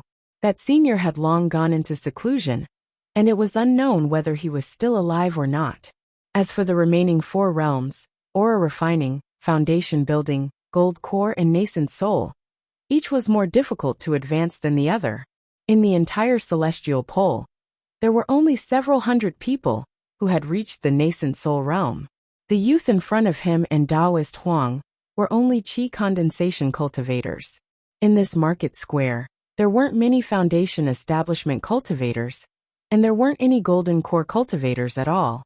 The two of them sighed. The Taoist looked at his stall and said, "Little Tian, you haven't opened for business today, right?" Speaking of this, the young man sighed. "Before you came, there were people who came to ask, but they said that my things were too expensive. If second uncle wasn't in urgent need of medicinal pills, I would have directly sold them to the shop.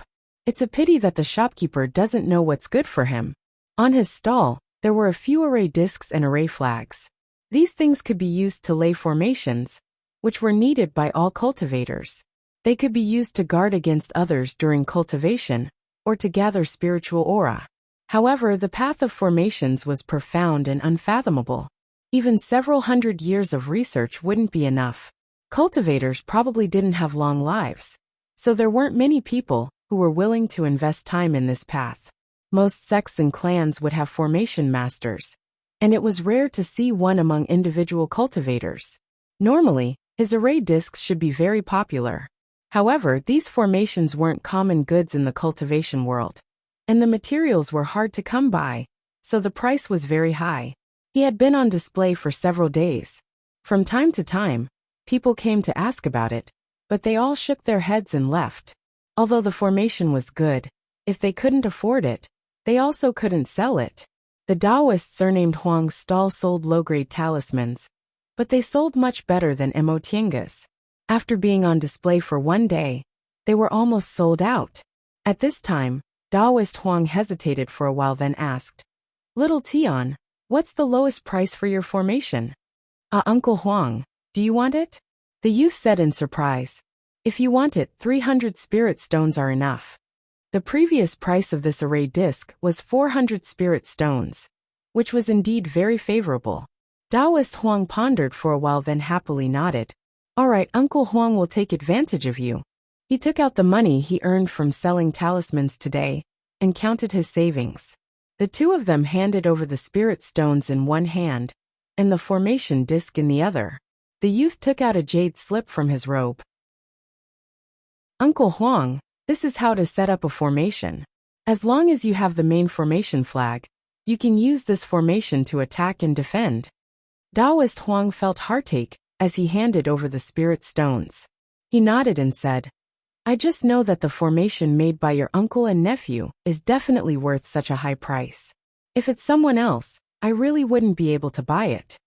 Even cultivation group disciples would need several years to accumulate 300 spirit stones, and individual cultivators might need to accumulate it for many years. If Taoist Huang wasn't good at making money, he most likely wouldn't be able to fork out this much money. "Uncle Huang, thank you very much. I'm going to buy some medicinal pills. Uncle is still waiting for me." After packing up his stall, the youth went to the shop opened by Mount Yunwu. Although Mount Yunwu was only a small cultivation group in the cultivation world, there were still many clans and individual cultivators who attached themselves to it. Many individual cultivators relied on Mount Yunwu's market square to obtain spirit stones for their cultivation. Mount Yunwu's shop was the largest shop in the market square. When the youth entered the shop assistant greeted him. "Fellow Taoist, what would you like?" The shop assistant was in the early stage of the aura refining realm. Seeing that the youth was only in the middle stage of the aura refining realm, he was quite polite. The youth said, "Do you have 10 small reversion pills?" Small reversion pills were healing medicine, so they were quite expensive. When people came to buy them, they usually only bought 1 or 2 pills. 10 pills was already considered a big deal. Upon hearing what the youth said, the smile on the shop assistant's face became even wider. Yes. Please wait a moment." The shop assistant turned around and reported to the shopkeeper. He then took out a jade bottle from behind the counter. "These are small reversion pills. Please identify them." The shop assistant removed the bottle stopper and poured out a pill. A medicinal fragrance immediately assailed his nostrils. After carefully smelling it, he nodded and said, "These are the pills. There are 10 pills in total. That's a total of 500 spirit stones. If you have any rare items, you can also exchange them." The youth didn't say anything. He just took out the spirit stones from his storage bag and gave them to the shop assistant to count. After carefully putting the medicinal pills into his storage bag, the youth happily walked out of the shop. With these 10 small reversion pills, second uncle's injuries should be healed. After the youth left the shop, he made several turns and arrived at a small courtyard. Soon after, he made a hand seal, and the courtyard's door opened. The youth entered the courtyard, pushed open the door and called out, "Second uncle?" After a long time, a voice came from the corner. "Little Tian, you're back." The voice was old and hoarse. An old man sat cross-legged on the bed in the corner. His face was dark green and he looked old. The youth walked over and excitedly took out the jade bottle from his robe. Second uncle, Uncle Huang bought our 5 elements life and death formation. We've collected enough money to buy medicine. Really? The old man forced a smile, and took the jade bottle from the youth. He then sighed and said, I told you it's useless, but you still bought it. If you used it to buy aura-nourishing pills, your cultivation level could increase by at least 3 layers, and reach the 10th layer. At that time, the Immortals' assembly would be easy. The youth said angrily, Second uncle. The old man stopped talking and looked at him with a sigh. The youth finally smiled. Second uncle, don't worry. Although my cultivation level isn't that high, I've practiced magic for a long time, so I'm also very hopeful. Even so, the old man's expression didn't soften. He only said, if it doesn't work, we'll talk about it next time. Safety is more important. Don't fight recklessly. I know. The most important thing for us cultivators is life. If we can't live forever, what's the point of cultivating? I'll definitely come back safely. The old man finally smiled. It's good that you think that way. There are still 10 days left until the Immortals' assembly. You have to prepare well, especially the way to use spirit tools. This is a way to save your life. Second uncle, you should heal your injuries first. I'm going to cultivate. Okay, go. The youth left the room, and opened the door of the next room. He fetched some water to wash his face, and untied his hair to comb it again. A beautiful and bright face was reflected in the mirror. But in the next moment, he tied the hairband again, and turned back into a young man. Yi Xiaotian was her current name. The name Emotinga shouldn't appear before she formed her gold core. This was second uncle's decision when he left Mount Dongmeng. In the past 7 years, she followed second uncle to wander all over East Kunwu. They picked medicinal plants, opened a shop and caught beasts. Second uncle's accident happened to the shop when he couldn't keep it open anymore. So he had to catch demonic beasts to make money.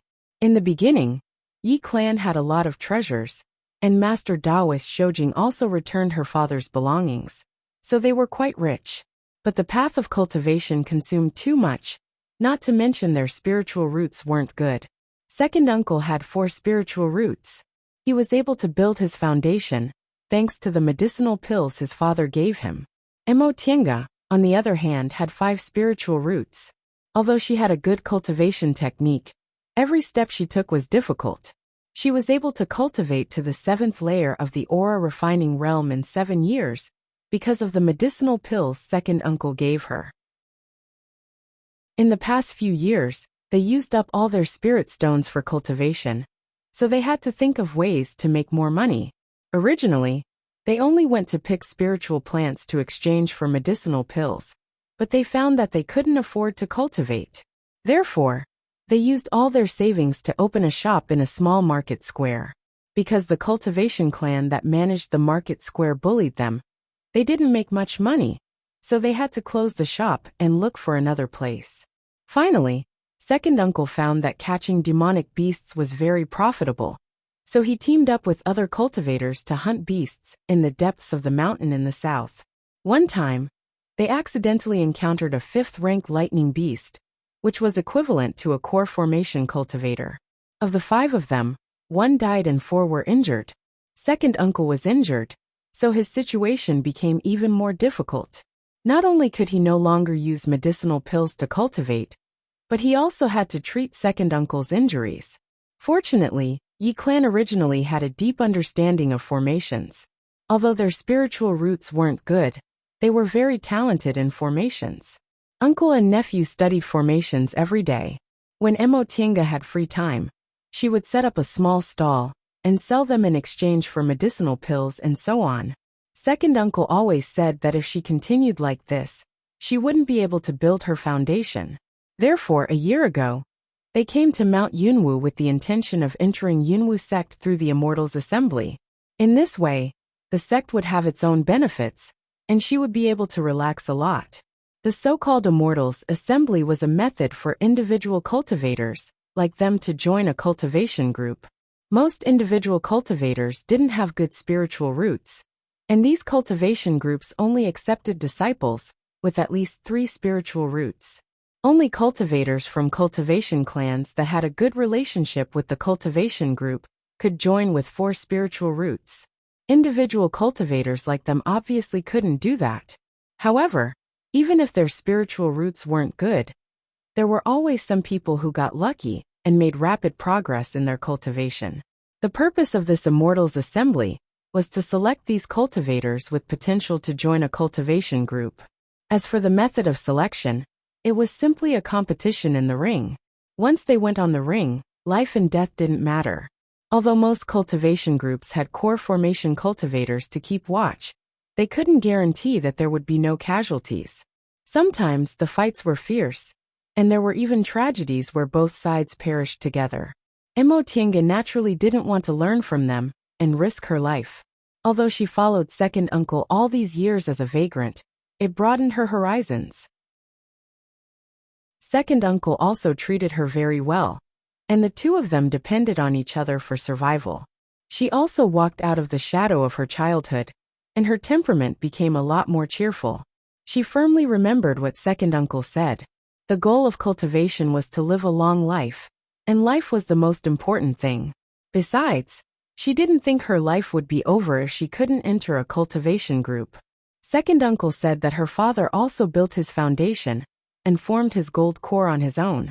It was because of him that Yi clan was able to survive on Mount Qingmeng for another 200 years. Since her father could do it, she could also do it. Having made up her mind, she sat on the bed and began today's cultivation. Chapter 30. Emotienga finished running her great circulatory cycle and withdrew her spiritual aura. She then opened her eyes, preparing to practice spells. Ever since she entered the middle stage of the aura refining realm, she didn't only practice the art of Sinew. Second uncle said that although this technique was brilliant, it didn't have a way to deal with enemies in the early stage. Moreover, it was easy for people to see through it. Cultivators from big cultivation groups didn't care, but individual cultivators like her had to fight from time to time. So it was better for her to learn some practical spells. After her realm stabilized, second uncle gave her the Greenwood incantation. This incantation was part of the Yi clan's collection. Ordinary disciples with wood spirit roots all practiced this incantation. Firstly, this incantation could be practiced until the core formation realm, which was enough for ordinary cultivators. Secondly, this incantation was exceptionally powerful in fights of magical power. In the past few years, Emotienga had become proficient in using this art for the sake of the Immortals Assembly. Now that she had finished practicing the art of Sinew, she began to practice the spells of the Greenwood art. With a flip of her palm, several unknown seeds appeared in her hand. With a flick of her fingers, those seeds fell at the foot of the table. They quickly sprouted and grew into thorns, firmly entangling the table. Emotienga looked at the thorns and shook her head. If she wasn't fast enough, the table wouldn't move, but the person would. Soon after, she condensed a small fireball on her fingertip. She threw the fireball at the thorns, quickly burning them to ashes, but the table's legs weren't damaged at all. This was the result of her 2 years of practice. She could control her spiritual aura to a subtle level, so she could burn anything she wanted. It could be said that it was an enhanced effect of Li Yushan's technique of burning a wall without damaging it. Using the Greenwood art to use seeds to cast the entanglement technique and fire spirit technique to control the enemy was the technique she came up with. Soon after, she practiced for a while. When she saw that the sky was bright, Emotienga got up, washed up, and went out to get some food.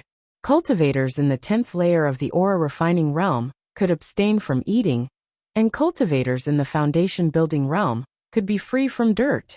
She was only in the 7th layer of the aura refining realm, so she still needed to eat and bathe. Basically, she was still immortal. Therefore, it was an unwritten rule in the cultivation world that aura refining cultivators couldn't perform closed-door meditation for too long. After all, if you performed closed-door meditation for several months, you'd come out with a sore back and dirty body. Emotienga had never eaten fasting pills. First, although fasting pills were cheap, they were still medicinal pills. Second, how could fasting pills compare to real food? Although the mortal world's fire and smoke would increase the body's impurities, spirit beasts would not have to worry about this problem. Furthermore, it would increase the body's spiritual energy by a small amount. Although there weren't many spirit beasts capable of fighting, other beasts that had absorbed spiritual aura could be found everywhere. After all, this was the Kunwa mountain range. He walked out of the door and headed towards the dense forest behind the market. Every cultivator loved to eat fasting pills because they thought there would be impurities after they entered the world. Not everyone knew that eating spiritual beasts and spiritual plants wasn't a problem. And how could mortals dare to eat spiritual beasts? Because of that, Emotinga never had to worry about food. She just needed to casually go to this forest and catch a bird or pheasant. Once she entered the forest, she immediately saw a fat spiritual rabbit jumping around. Emotinga was delighted. Speaking of delicious, rabbits were still the best. However, rabbits had too many natural enemies, so they were rarely seen. Emotinga threw a seed, which immediately turned into an entanglement technique and firmly bound the rabbit. The rabbit panicked, but Emotinga waved her hand. A wind blade flew past, and the rabbit fell to the ground. She walked over, picked up the rabbit, and threw it into her chinkuan bag. She was afraid she wouldn't be able to kill it if she caught it, so she always killed it first before picking it up. Second uncle always said she wasn't ruthless enough. The cultivation world was full of dangers. Merely advancing to the inner demon couldn't stop some people from doing bad things. After all, inner demons would only appear when one advanced to the core formation realm. There were hundreds of thousands of cultivators in the celestial pole, but there were only a few thousand core formation cultivators.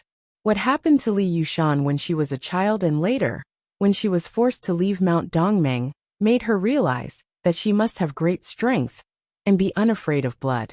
In order to protect herself, she even had to kill the other party first, just like Yi Jingwen. When he realized Li Yushan had bad intentions, he directly killed him without so much as a frown. However, even though she knew this, she still wasn't used to it. Perhaps only after experiencing blood could she slowly get used to killing. After catching a rabbit, she picked some wild vegetables and weeds in the forest.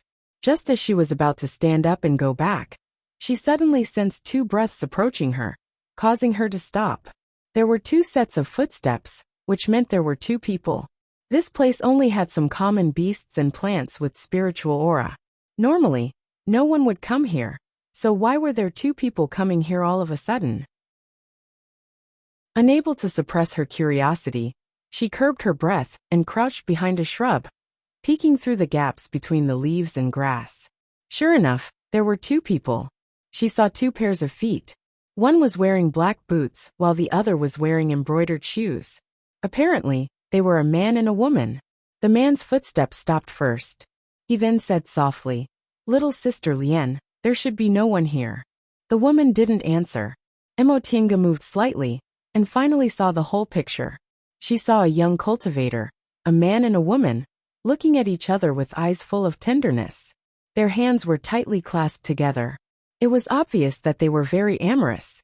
Emotinga suddenly felt so regretful that she wanted to bang her head against the wall.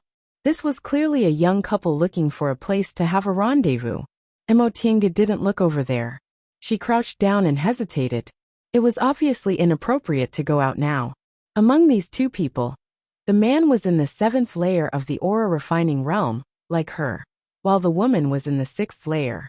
If it wasn't because she practiced the art of Sunu, and her breath-concealing divine sense was stronger than theirs, she would have been discovered long ago.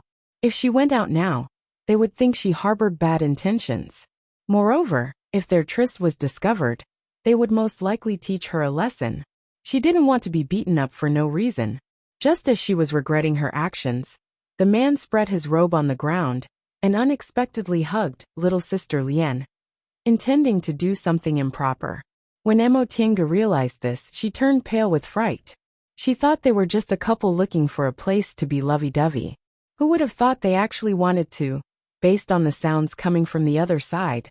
The two of them were obviously hugging and kissing each other. Little sister Lien took the time to say, "Be careful of your clothes." The man uttered an N, but didn't stop. The two of them took off their clothes, and went straight to the main topic at an extremely fast speed. Emotienga suddenly had the urge to bury herself when she heard the raging fire and dry firewood on the other side. She had been disguised as a man for many years. Usually, if she wasn't concentrating on cultivating, she was studying the Tao of formations with second uncle. She didn't understand these matters between men and women at all.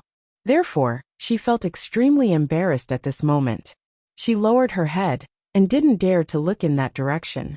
After an unknown amount of time, the sounds on the other side gradually calmed down. The man said, "Little Sister Lien, there's only 1 month left until the Immortals' Assembly. How are your family's preparations?" Little Sister Lien's voice was so soft that it seemed water could drip out of it. She said in a sweet voice, "It's not easy to see each other, yet you're asking about these things." The man hastily coaxed her. "Doesn't that mean I want to enter Yunwu sect with you? If we enter the sect, our family won't be able to control us anymore. At that time, we can become dual cultivation partners and live together." Little Sister Lien was a bit hesitant. "I actually have some confidence." The man said, "Some?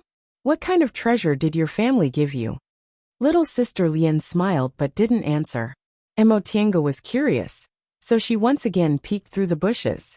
She saw a naked man and a woman tangled together, their bodies only covered with some clothes. She silently told herself to ignore them several times in her heart before she looked at their appearances again. Both of them were about 20 years old. The man was quite handsome, and the woman was also gentle and lovely. It was no wonder from what they said that they were actually dating without their family's knowledge. Beauty was really harmful. The man hugged Little Sister Lien and repeatedly coaxed her. "Good Little Sister Lien, just tell me. Otherwise I really won't feel at ease." Perhaps the concern in his voice moved Little Sister Lien because she said, "Father gave me the enchanting lantern. Presumably, no matter who my opponent is, I'll have some confidence." Although her tone sounded humble, it was actually very confident. Emotienga was very curious. What was this enchanting lantern? Why was this woman so confident?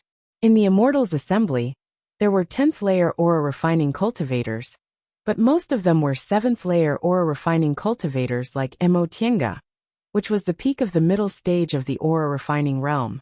This woman was only in the 6th layer of the aura refining realm, so her cultivation level could be considered low. Yet she actually thought she'd have some confidence no matter who her opponent was. The man said, "I see. Then I don't have to worry anymore. Little Sister Lien, you'll definitely enter Yunwu sect. At that time we'll..." The unfinished meaning in his words made Little Sister Lien blush again. The man moved closer to her, and the two of them started to become intimate again. Emotienga withdrew her gaze, but she was somewhat puzzled. Just now, she seemed to have seen a flash of killing intent in this man's eyes. Was she mistaken? Chapter 31. Before he could think of anything else, he heard the woman scream out in pain. Emotienga hurriedly moved closer to take a look, and couldn't help but be shocked. She saw that the man was firmly holding Little Sister Lien in his arms.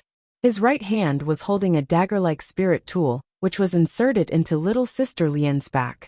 The half-naked man and woman, the bloody dagger, the woman's frightened expression, and the man's distorted face.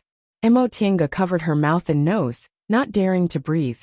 It was obviously a lover's tryst, but she didn't expect it would turn into this. "Big Brother Ming. Why?" The man snorted and sneered. "Do you think I'm really interested in you? It's just a honey trap." The woman widened her eyes. Hesitation, remorse, and anger intertwined in her eyes. Coupled with her distorted face due to pain, she looked even more frightening. "You. Based on your looks, you're just SOSO. And you're also a quadruple spiritual root. Do you think I'll fall for you? Humph. It's just because you're the only successor of Huang clan's younger generation. After I kill you and get your family heirloom, the enchanting lantern, how could your Huang clan be an opponent for my clan?" The woman's eyes showed understanding, and the despair in her eyes deepened. At this moment she couldn't say anything. She just stared at her lover with widened eyes and gradually lost her breath. From these words, Emotienga managed to glean some information. Huang clan and Ng clan were both small cultivation clans relying on Yunwu sect. The two clans were said to have been enemies for generations. Presumably, Ng clan came up with this treacherous plan to eliminate Huang clan. After confirming the woman in his arms was no longer breathing, the man pulled out the dagger from her back and pushed Qi Yan's corpse away in disgust. He wiped the blood on the dagger and stood up to tidy his clothes. Mo Tiange didn't dare to make a sound. This man was so treacherous that he killed his female companion when they were intimate. It was obvious he was an extremely evil person. If he found out, he definitely wouldn't let her go. After putting on his clothes, the man crouched down and rummaged through the woman's clothes. Finally, he found a Qiankuan bag. He easily broke the divine sense left by its master and poured out everything. There was a pile of women's clothes, spirit tools, talismans, jade bottles for storing elixirs, jade boxes that seemed to be used for storage, and so on. The man immediately saw what he was looking for. He picked up a lantern from among the spirit artifacts and said happily, "It really is here." Mo Tiange was also very curious about this colored glass lamp. She didn't know what kind of powerful function it had, but from what she saw, it seemed like an ordinary colored glass lamp. Aside from the spiritual aura it carried, she really couldn't see anything special about it. The man put everything back into the Qiankuan bag and put it away in his bosom. With a flick of his finger, a cluster of flames fell on the woman's corpse, immediately igniting a raging fire. The firelight shone on his rather handsome face, making him look gloomy and terrifying. Mo Tiange only hoped that he would quickly destroy the corpse and erase the evidence so that she could escape. When she was 10 years old, she saw Yi Jingwen kill Li Yushan with a single sword strike. Later on, she followed second uncle to roam eastern Kunwu and often encountered dangerous situations. Second uncle never showed mercy to anyone who harbored evil intentions. But there had never been a time when she was so frightened. This man's killing methods were really too despicable. A moment ago, the two of them were still being affectionate, skin to skin. But in the next moment, he actually took advantage of their intimate moment to stab his lover in the back. Looking at the man's face under the fire, Mo Tiange felt nauseous. It was clear that in the cultivation world, even feelings weren't reliable. This definitely wasn't the only case of lovers killing each other. All of a sudden, the corner of her eyes blurred. She reacted extremely quickly and dodged to the side. She saw a streak of flames rush past her original position and hit a shrub. Then she heard the man's cold voice. "Who? I've been discovered." Since things had reached this point, Mo Tiange only needed to think for a moment before she took all the seeds in her Qiankuan bag. With his other hand, he used the wind breath technique on his palm. A wind blade shot out and sliced at a shrub not far away. The shrub swayed for a moment, and then a fiery light shot towards the shrub that was swaying. Taking advantage of the time when the man's attention was drawn, she moved slightly and floated several feet away in an instant. She stealthily peeked through the shrub and saw that the man was fiercely staring in the direction where she shot the spell. Fortunately, he didn't discover her hiding place. Mo Tiange couldn't think of any way to escape. This man was obviously a vicious and merciless person. Her cultivation level was also the same as his, so it was impossible for her to escape without making a sound. She clenched her teeth. The only thing she could do now was to fight with her life on the line. Killing wasn't uncommon for her. In the past few years, she had followed second uncle and encountered many dangerous situations. However, second uncle had built his foundation many years ago, and Yi clan also had a rich collection. So second uncle's spells were powerful, and his magic tool was also a high-grade one. So he didn't need her help. As for this man, he obviously wasn't a good person. It probably wasn't his first time killing people and robbing their treasures. Even though she practiced the art of Sunu, and her spiritual power was much purer, she still didn't have the confidence to kill him. Since the man couldn't find her, he slowly walked towards the shrub. Fortunately, he wasn't heading in Mo Tiange's direction. However, he would be able to find her after a short search. Mo Tiange no longer hesitated. The moment he approached, she lightly flicked a seed towards him. In the forest, using things like seeds was indeed advantageous. She was also much more skilled in using spiritual aura compared to cultivators in the same realm as her. So she flicked the seed very lightly, and was very difficult to detect. As soon as the man approached, the seed immediately expanded and turned into thorns, madly wrapping around the man's body. The man turned pale with fright, and hastily brandished the spirit dagger in his hand. This dagger was presumably not an ordinary item. Before the thorns could wrap around the dagger, they were already cut into pieces. Since her hiding place was already exposed, Emotinga took advantage of the man's confusion and immediately retreated. Soon after, she threw another handful of seeds at him. The man had already figured out her appearance. He glared at her fiercely, but he didn't dare to hesitate. He quickly retreated while using the dagger to cut down the plants that approached him. This attack method could be said to be a special feature of Yi clan's greenwood art. Since she made her move, Emotinga was determined to kill him. Otherwise, her identity would definitely be exposed. In this situation, it was either you die or I die. She clenched her teeth and took out the talismans she prepared for the Immortals' assembly. She slapped one of them on her body, and a defensive barrier immediately appeared and enveloped her. She then threw the other talismans at the man. The man was suddenly attacked. Emotinga didn't give him a chance to catch his breath, so he couldn't fight back and could only defend. He had just obtained the enchanting lantern, so he hadn't removed the remnant divine sense on it to refine it for his own use. Since he couldn't use it, he was very anxious. Amidst the overwhelming number of talismans, Emotinga waved a stack of talismans with seeds in them and threw them out. During this gap, the man only had time to cast a spell before he was once again stunned by Emotinga's talismans. However, Emotinga didn't dodge his spell at all. The defensive barrier on her body had already blocked it. She just kept throwing seeds and talismans at him. The man dodged and blocked the talismans. Just when he felt that there was something wrong with the talismans this time, he heard a bang. He had ignored the seed in the talisman, and it smashed into his hand. However, it suddenly grew into a ball and suddenly exploded. It directly blew up the defensive barrier on his body. At this moment, several more talismans flew towards him. Ah! With a blood-curdling scream, the man was sent flying backwards. Emotinga immediately took out a wooden sword and swung it. The wooden sword directly pierced through the man's body. The man let out another groan. His heart was pierced through, and he no longer moved. After standing in a daze for a while, Emotinga regained her composure and found that her head was full of cold sweat. This was the first time she killed someone with her own hands. Only now did she realize that her heart was beating like a drum, and her steps were light. She couldn't help but laugh at herself. She couldn't kill people without blinking. It was obvious that she was still far from being a qualified cultivator.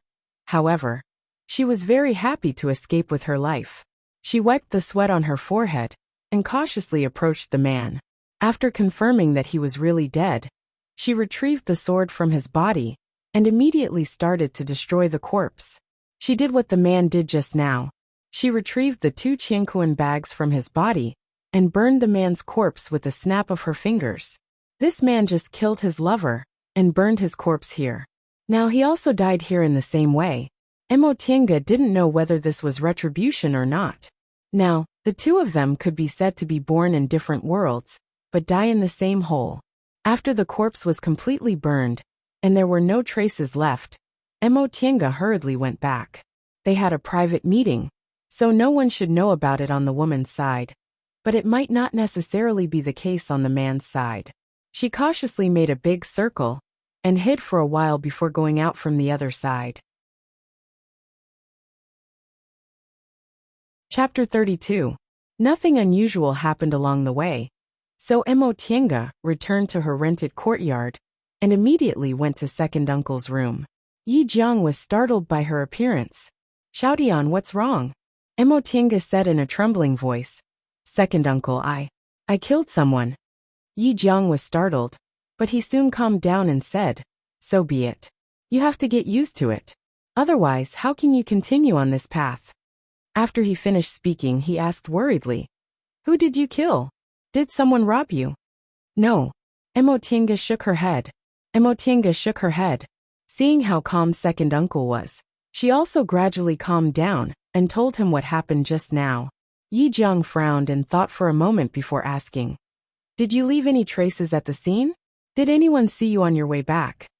Emotinga shook her head. "I cleaned it up. Even if someone found the place, they wouldn't find any clues.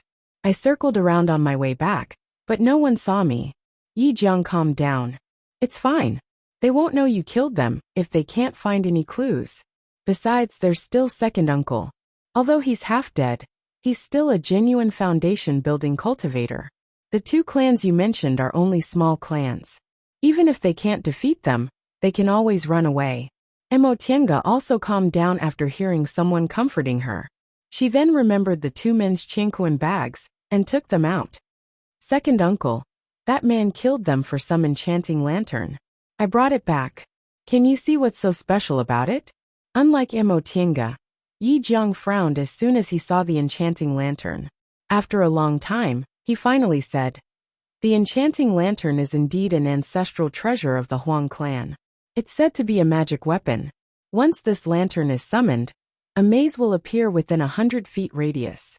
However, this lantern is a magic weapon, and magic weapons can only be used by core formation cultivators. Even if aura refining cultivators manage to use it, it won't be very powerful. Since the death of the Huang clan's core formation cultivator, no one has been able to use its full power." He then looked at her with a smile. "Since you obtained it, it's also a fated chance. However, it's not appropriate to take it out for the time being. Put this enchanting lantern away and refine it in secret." Emotinga's original intention in killing that man wasn't to snatch his treasure. It was simply because all fights of magical powers were like this, and she also learned from them. Because of that, she didn't feel it was a pity. She just uttered a yes, then put the enchanting lantern away.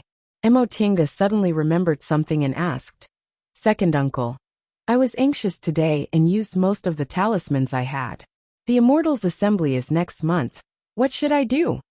Yi Jiang was also helpless as he said, "It's your first time facing an enemy alone, so you really don't have any experience.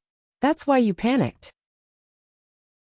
However, fortunately, this brat surnamed and has a few powerful spirit weapons in his chinquan bag.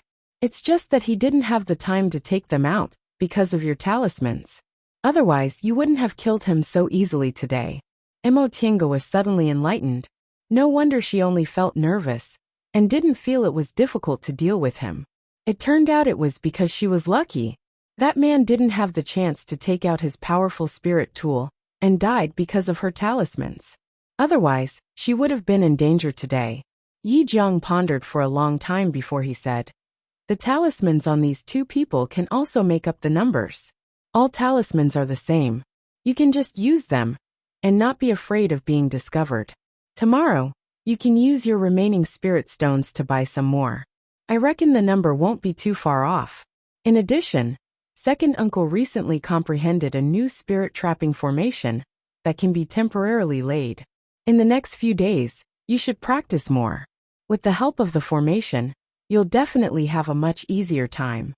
Soon after, he sighed and said, "If you can't do it this time, don't force yourself. At worst, you can try somewhere else. You're still young."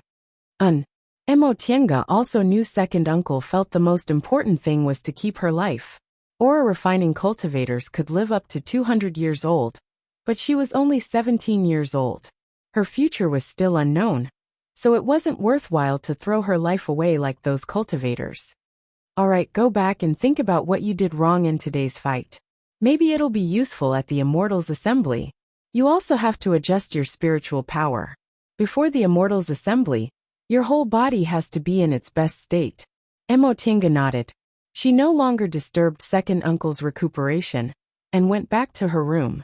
Having just experienced killing people, she wasn't in the mood to make something to eat.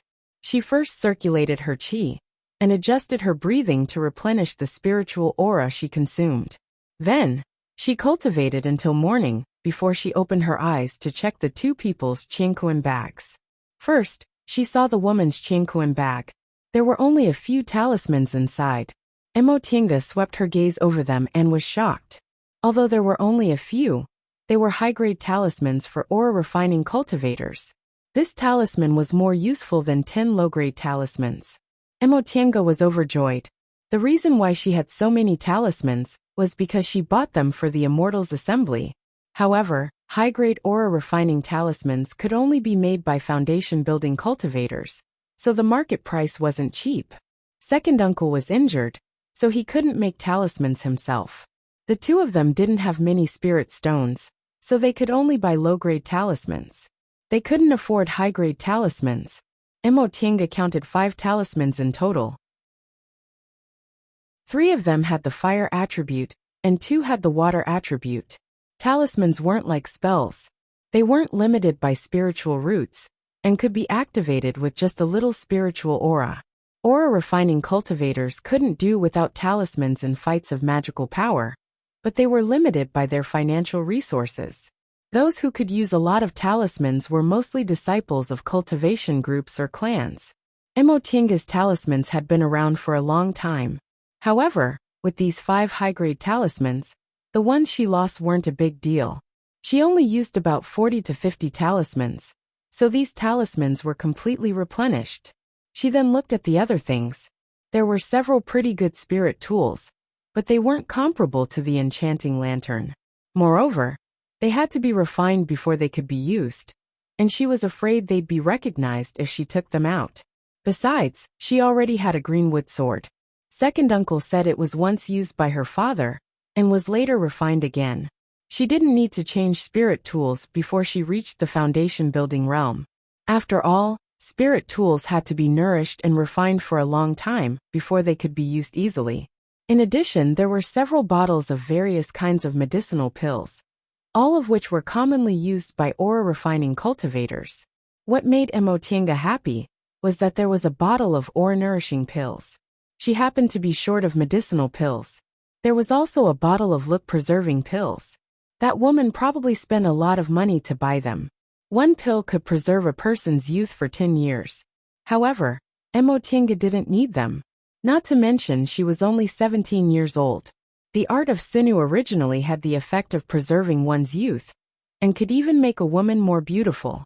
There were also several jade boxes. They seemed to contain some kind of spiritual plants, but she didn't recognize them. Next, there were the man's belongings. They were mostly spirit tools, medicinal pills, talismans, and clothes. Obviously, the Yin clan was better off than the Huang clan. Although they didn't have many talismans and they weren't high grade, their spirit tools and medicinal pills were much better than the woman's. There was even a bottle of aura converging pills. Aura converging pills were the best medicinal pills for aura refining cultivators to consolidate their foundation and nourish their primordial aura. Their effects were several times better than aura nourishing pills. Ordinary aura refining cultivators wouldn't be able to afford them unless they were proud disciples of a cultivation group or had a high-level cultivator as an elder. Emotienga happily put away her belongings. Suddenly, she discovered a large bead among them. It looked like a pearl that contained spiritual aura. She tried to inject spiritual aura into it, but it was completely different from her spirit-gathering bead. There seemed to be a layer of something that isolated spiritual aura from the outside, making it impossible for her to inject it. In any case, she already had enough things today, so she didn't mind. She put the useless clothes into a qianquan bag, and the useful ones into her own qianquan bag. After tossing and turning, she was really hungry. The rabbit and wild vegetables she hunted yesterday were still there, so she moved the pots and bowls from the corner of the room. She scooped some water from the water jar outside, and washed the pots and bowls. She also cleaned the rabbit, wild vegetables, and mushrooms before stewing them in one pot. Of course, this stewing wasn't the method of stewing in the mortal world. She used magic. When she was a child, she cooked for herself. Later, when she lived in the ancestral house, she often took advantage of the fact that Aunt Lin wasn't around to secretly cook for her in the middle of the night. Therefore, after she found out spiritual beasts could be eaten, she decided to cook for herself. At first, second uncle didn't approve of her cooking. He believed that cultivators shouldn't be greedy for good food. However, after he tasted it himself, he discovered that the impurities it added were negligible, so he let her do as she pleased. After a while, Emotienga gave half of the pot to second uncle. After eating and drinking to her heart's content, she still felt somewhat restless, so she decided to go out and scout around. Chapter 33. Emotienga went to the place where she usually set up her stall. Sure enough, she saw Taoist Huang there and greeted him. Uncle Huang. Taoist Huang was very happy to see her. Xiaotian, I haven't seen you for several days. Why didn't you come out to set up your stall? Emotienga said. It's because of the Immortals Assembly, so I probably won't come out for a while. Taoist Huang nodded in understanding. You're right. This is a big deal. Hey, how are your preparations? It's the same. For individual cultivators like us, we never have enough things. Her words made Taoist Huang sigh. Yes, we can't compare to the children of cultivation clans. We can ignore other chores and focus on cultivation. We can't lack spirit tools, talismans and spirit stones. Emotienga was silent when it came to this topic. If her father hadn't met with an accident and second uncle hadn't been forced to give up the clan, she probably wouldn't have to spend so much time on chores. Taoist Huang comforted her. Xiaotian, if you lack talismans, I'll give you a discount. If you don't have enough spirit stones, it's okay. You can take them first. Emotienga was rather moved by his words. In fact, she didn't have a deep friendship with Uncle Huang. They just talked a lot, because they had been doing small business together for the past 2 years. Uncle Huang's spiritual roots weren't good, and his cultivation level was only in the 8th layer of the aura refining realm. He was getting older and had no hope of advancing, so he spent most of his time doing business, hoping to save some spirit stones for his descendants. They were all struggling young aura refining cultivators in the cultivation world, and none of them had it better than the other. It was really rare that Uncle Huang was willing to help them in this situation. No need, Uncle Huang. You can't earn much by selling talismans, so how can I take advantage of you? Besides, individual cultivators like us don't live like this. We have much more fighting experience than the children of those aristocratic clans. Emotienga said this with a bit of a guilty conscience. Although she was also an individual cultivator, she had a foundation building elder, so she didn't have much fighting experience. However, second uncle would tell her a lot about his experience. Taoist Huang nodded in agreement. Yes, although the children of those aristocratic clans have their elders to guide them, they can't understand fighting with just a few words. Emotienga felt even more guilty. Remembering her purpose of coming out, she hurriedly changed the topic. By the way, Uncle Huang, I haven't been out for 2 days. Is there any news? News? Taoist Huang thought for a moment and said, Oh, it's news from the Immortals Assembly, right? Recently, there are more and more people coming here. Look at the street, there are many young cultivators. I guess they are here to participate in the Immortals Assembly. Only now did Emotienga notice that there were indeed a few more people here compared to 2 days ago. The closer the Immortals Assembly was, the more people would come. Many individual cultivators who failed to be selected by other cultivation groups would also come to try their luck. In addition, there were also cultivator clans from various regions, so the number of people who came from outside was actually much higher than before. Sigh, more people means more disputes. Yesterday, Emotienga heard that the life lanterns of the most promising juniors from Huang clan and Ing clan, which were both dependent on Yunwu sect, had been extinguished. Furthermore, their corpses couldn't be found. Now both clans were blaming each other for their deaths. Little Tian, you also have to be careful. There might be people with bad intentions. Emotienga was startled. As it turned out, this matter was already exposed. On the surface, however, he pretended to be very surprised. Really? Taoist Huang didn't notice her abnormality. He just shook his head and said with a sigh, This kind of thing is too normal. Every time the Immortals Assembly approaches, it's not only the competing cultivation clans, but also many individual cultivators who encounter this kind of thing. Although we cultivators preach Tao heart, inner demons are something that can only be encountered when one advances to the gold core formation realm. How could these people have the time to care about something that doesn't even exist? Emotinga felt a bit relieved. It was fine as long as she wasn't suspected. When she saw someone stopping in front of her stall, she smiled and said, "Uncle Huang, you can continue with your business. I'm going to buy some things and prepare." "Okay, go ahead." Taoist Huang answered and promptly went to greet the customer. The Immortals' Assembly was a good opportunity to make money. Emotinga left the stall with a heavy expression. She carefully recalled everything again to make sure she didn't leave any clues behind, and that no one saw her leave. Although she rationally believed she was safe, she still couldn't help but feel a bit anxious in her heart. In the end, she still wasn't calm enough. She told herself over and over again to calm down a bit. Although she came out to inquire about information, she still had other things to do. Once she calmed down, she went to the biggest shop on Mount Yunwu. Although it wasn't a big cultivation group like Xianqing School, the goods in Yunwu Sec's shop were quite complete. Basically, anything could be bought. Emotinga didn't waste any time and directly asked the shop assistant, "Do you have 20 restorative panaceas?" She was also a regular customer here and often came to buy medicinal pills, so the shop assistant was very enthusiastic. He said, "Yes, yes, yes. Fellow Taoist, please wait a moment." He then turned around and took out a relatively large jade bottle from the counter. He carefully counted 20 pills and put them into a small jade bottle before handing it to her. "Fellow Taoist, take a look. Is there any problem?" He was counting them in front of her, and the quality of the medicinal pills was also pretty good.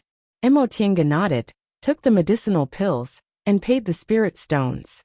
Although the man and woman from yesterday didn't have a lot of spirit stones, it was enough for her to buy these. Speaking of which, robbery was indeed a good profession. The two of them, uncle and nephew, might as well kill 2 aura refining cultivators by accident while working hard. Of course, it was just a thought. If she was like those people who only cared about a moment of pleasure and didn't care about the consequences of not being able to form her gold core, she definitely wouldn't be so short-sighted. After buying the medicinal pills, Emotinga didn't linger and walked out of the shop. She didn't need magic tools, and she really didn't have any extra spirit stones to buy talismans. After thinking about it, what she lacked the most was still restorative panaceas.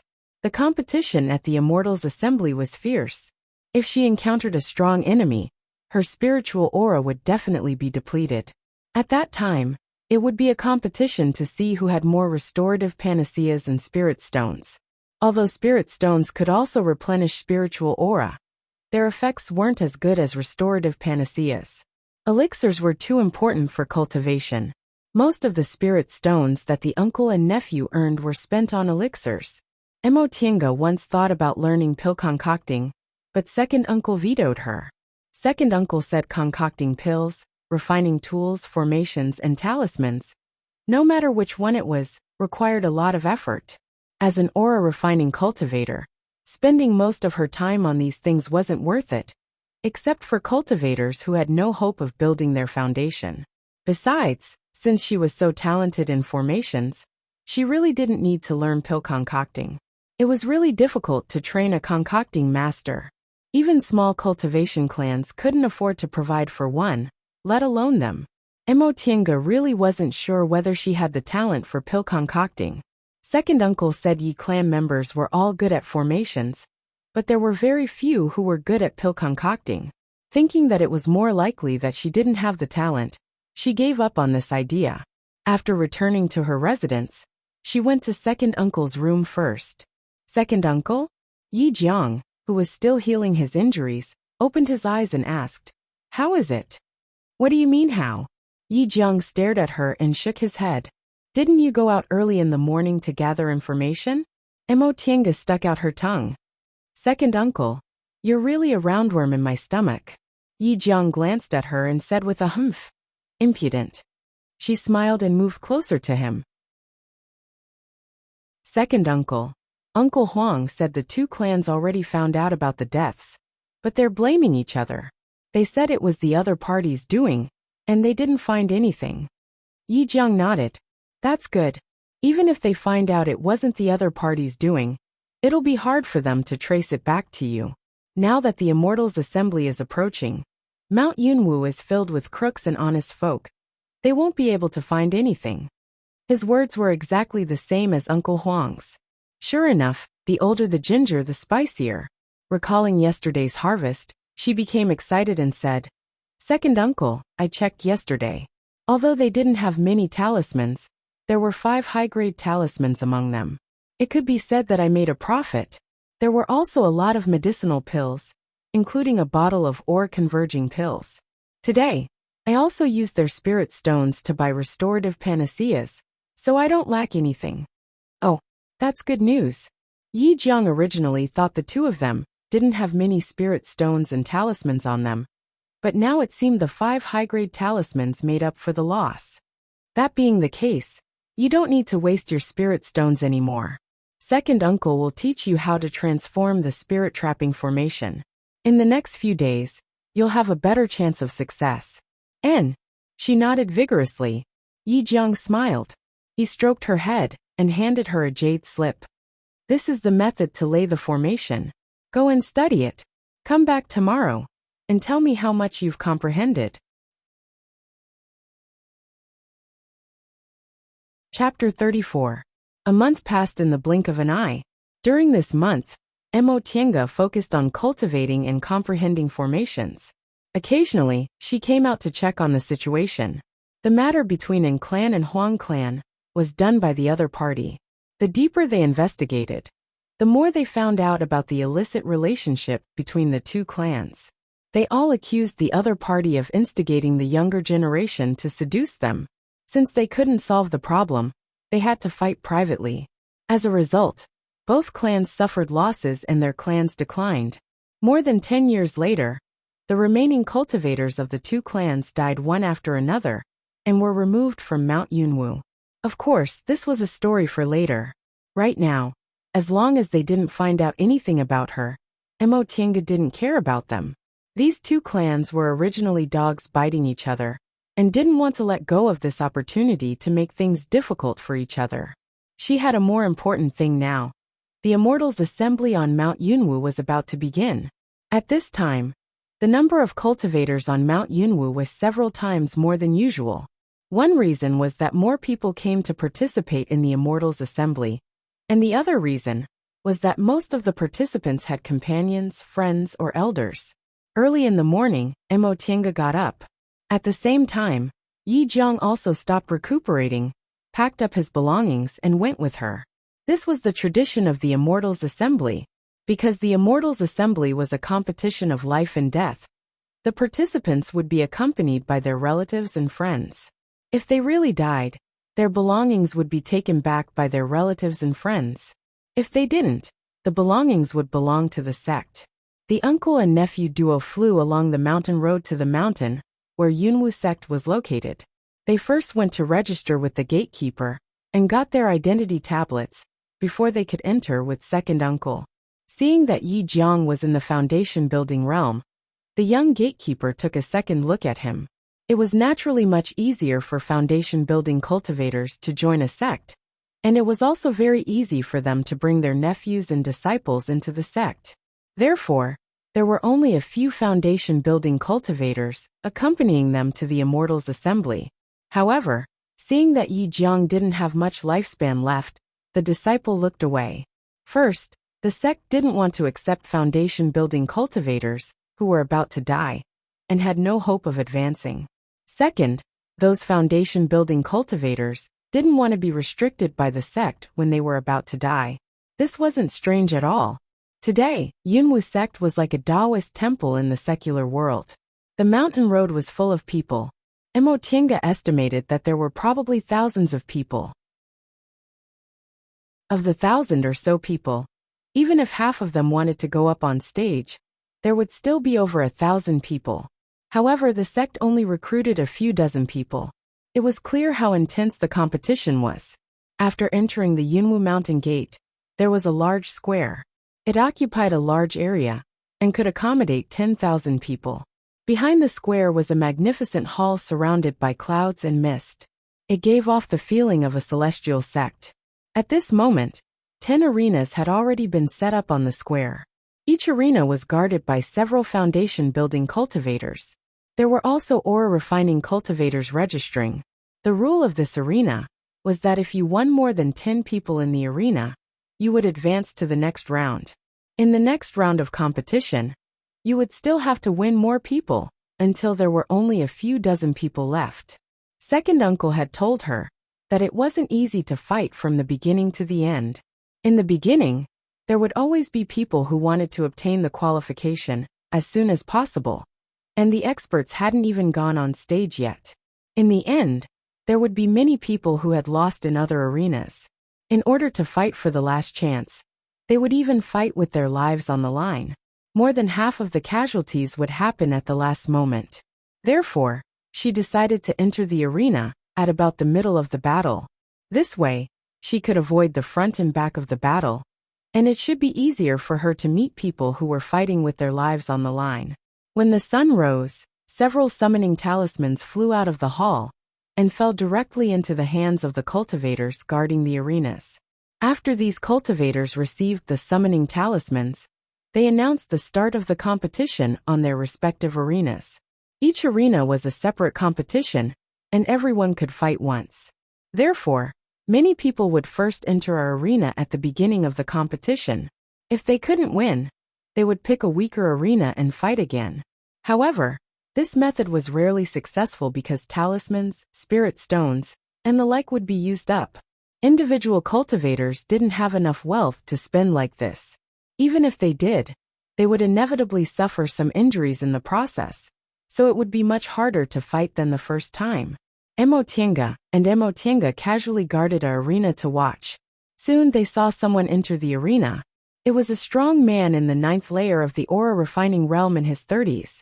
According to the rules of the Immortals Assembly, only those under the age of 50 could register. Because it was very difficult for cultivators to advance after the age of 50, most of the people present were in their 30s or 40s. There weren't many young people like Emotienga, who hadn't reached 20 yet. The strong man handed over his identity tablet to the cultivator in charge of registration, then raised his voice and said, "Which fellow Taoist wants to come up and give me some pointers?" His voice was as loud as a bell, so the people below the arena could hear him clearly. Seeing that there was already a 9th layer aura refining cultivator at the beginning of the competition, the cultivators surrounding the arena sighed one after another. The 10th layer was the highest level of the aura refining realm. How could the 6th or 7th layer aura refining cultivators not feel helpless when there was already such a high-level person at the beginning? However, there were naturally some people who didn't want to let this go. Sure enough, someone came to the arena. He first handed over his identity tablet, then greeted the strong man. "Brother, I'm here to ask for your guidance."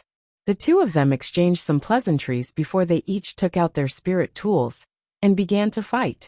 Yi Jiang shook his head and said, "Let's go to the other arenas." Emotinga didn't have any objections. The fighting methods of the two cultivators in this arena were very ordinary. Her cultivation level was slightly lower, but relying on her handy greenwood sword and greenwood art, it wasn't difficult for her to win. The second arena was actually a battle of talismans between two people. Emotinga didn't know where these two people came from, but they were actually throwing talismans at each other as if they were free. They were even crazier than when she killed the cultivator from Clan. Emotinga thought about it. She really couldn't think of any other way to deal with such an opponent other than throwing talismans like the other party. Spirit tools couldn't be as fast as talismans, and spells also consumed spiritual aura, so the person with more talismans would definitely win. The last few arenas were very ordinary. Yi Jiang couldn't help but exclaim in surprise when he saw one of the arenas. Emotinga was curious. "What's wrong, second uncle?" Yi Jiang watched for a while before he finally shook his head. This cultivator's spiritual aura is very skillful. Presumably, he either has an elder or is someone with a firm will. Emotinga looked at the arena. It was a fight between a middle-aged man in the 7th layer of the aura refining realm in his 40s, and a young man in the 9th layer of the aura refining realm in his early 20s. The middle-aged cultivator had a fan-shaped spirit tool, while the young man only had a defensive talisman on his body. However, the young man's spells were fast and accurate, so the middle-aged cultivator was in a difficult situation. Presumably, second uncle was talking about this young man. Emotinga watched for a long time but still couldn't figure anything out, so she said, "This person only practices spells very well." Yi Jiang smiled and shook his head. "This person's spells are very ordinary, but the circulation of his spiritual aura is very fast. Look at the time he attacks. He practically doesn't need to prepare before he casts spells one after another. Ordinary aura refining cultivators need a long time to circulate their spiritual aura before casting spells. And it's precisely because of this that talismans are faster than spells. But look at him. He's not much slower than talismans. This is the limit that aura refining cultivators can reach." Emotinga took a closer look. Sure enough, that was the case. This person casts spells as if he was casting talismans. One after another, his opponent couldn't parry them. To be able to practice this skill, it's either because of an elder's guidance, or because he deliberately practiced the circulation of his spiritual aura. Moreover, he spent a lot of effort on it. To be able to spend so much effort on these seemingly useless things, and for such a long time, it's obvious that he's a person with a firm will. Emotinga felt great admiration. Not only did she admire this person's willpower, but she also admired second uncle's keen eyesight. Just by looking at the speed at which this young man casts spells, he was able to infer this person's temperament. The uncle and nephew duo looked around before they finally chose a place. Yi Jiang said, "This place is fine. You'll go next." Emotinga responded with a yes, and focused her attention on the fight in the ring. What was rare was that the two cultivators in the ring both looked like youths in their 20s. Moreover, both of them were in the 7th layer of the aura refining realm. One of them was using a flying sword while the other was using a whip. The flying sword was a high-grade spirit tool, and the young man using the sword also seemed to have a very pure spiritual aura. Gradually, the young man using the whip could only parry, because the whip was only a middle-grade spirit tool. It simply didn't dare to come into contact with the flying sword, and could only dodge. Before it could, the young man had no choice but to concede. Upon hearing the foundation-building cultivator at the side of the ring announcing the winner, the young man using the flying sword cupped his hands complacently and looked at the crowd below the ring. Yi Jiang said, "Go." Emotinga nodded and leaped onto the ring. She first greeted the foundation-building cultivator at the side, then handed over her identity tablet. After the foundation-building cultivator confirmed that there were no problems, she cupped her hands towards the young man and said, "I'm Yi Xiaotian. Please enlighten me, brother." Chapter 35. Seeing that Emotinga didn't even look at him before she saluted the referee, as if she didn't take him seriously at all, the youth in the arena was very displeased. He let out a humph, and directly released his flying sword without returning the greeting. Emotinga was already prepared. She took out her greenwood sword, and began to fight. Although greenwood sword was a wooden sword, it had been repaired by a high-level cultivator, and was also a high-level spirit tool. Moreover, it matched her greenwood art, so it wasn't inferior to the opponent's flying sword. Thus, they fought back and forth. Seeing that the youth was focused on controlling his flying sword, Emotinga secretly took out a handful of seeds from her Qingkuan bag. To qualify, she had to win 10 matches in a row. Although she could eat restorative panaceas, no one could predict what kind of difficult opponent she would encounter. Therefore, it was best to finish the match quickly to save spiritual aura. Therefore, Emotinga didn't intend to win slowly.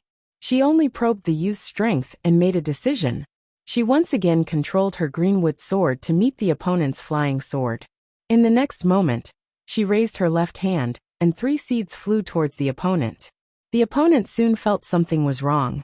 In his hurry, he didn't dare to take the seeds head-on, and could only dodge. However, Emotinga once again shot 3 seeds. This time, he only managed to tilt his head while the other 2 seeds hit his body. A ball instantly grew out of the one on his body, and then it exploded his protective barrier.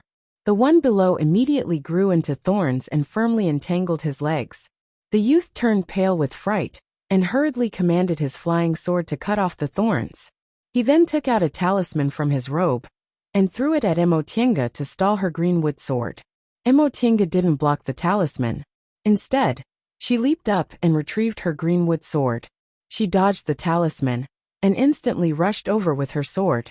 Before the young man had time to move, the green wood sword shook off his flying sword and pointed at his chest.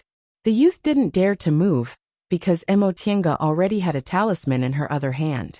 He believed that as soon as he moved, the talisman would be thrown out. He had no choice but to reluctantly say, "I admit defeat." Emotienga smiled and retrieved her green wood sword.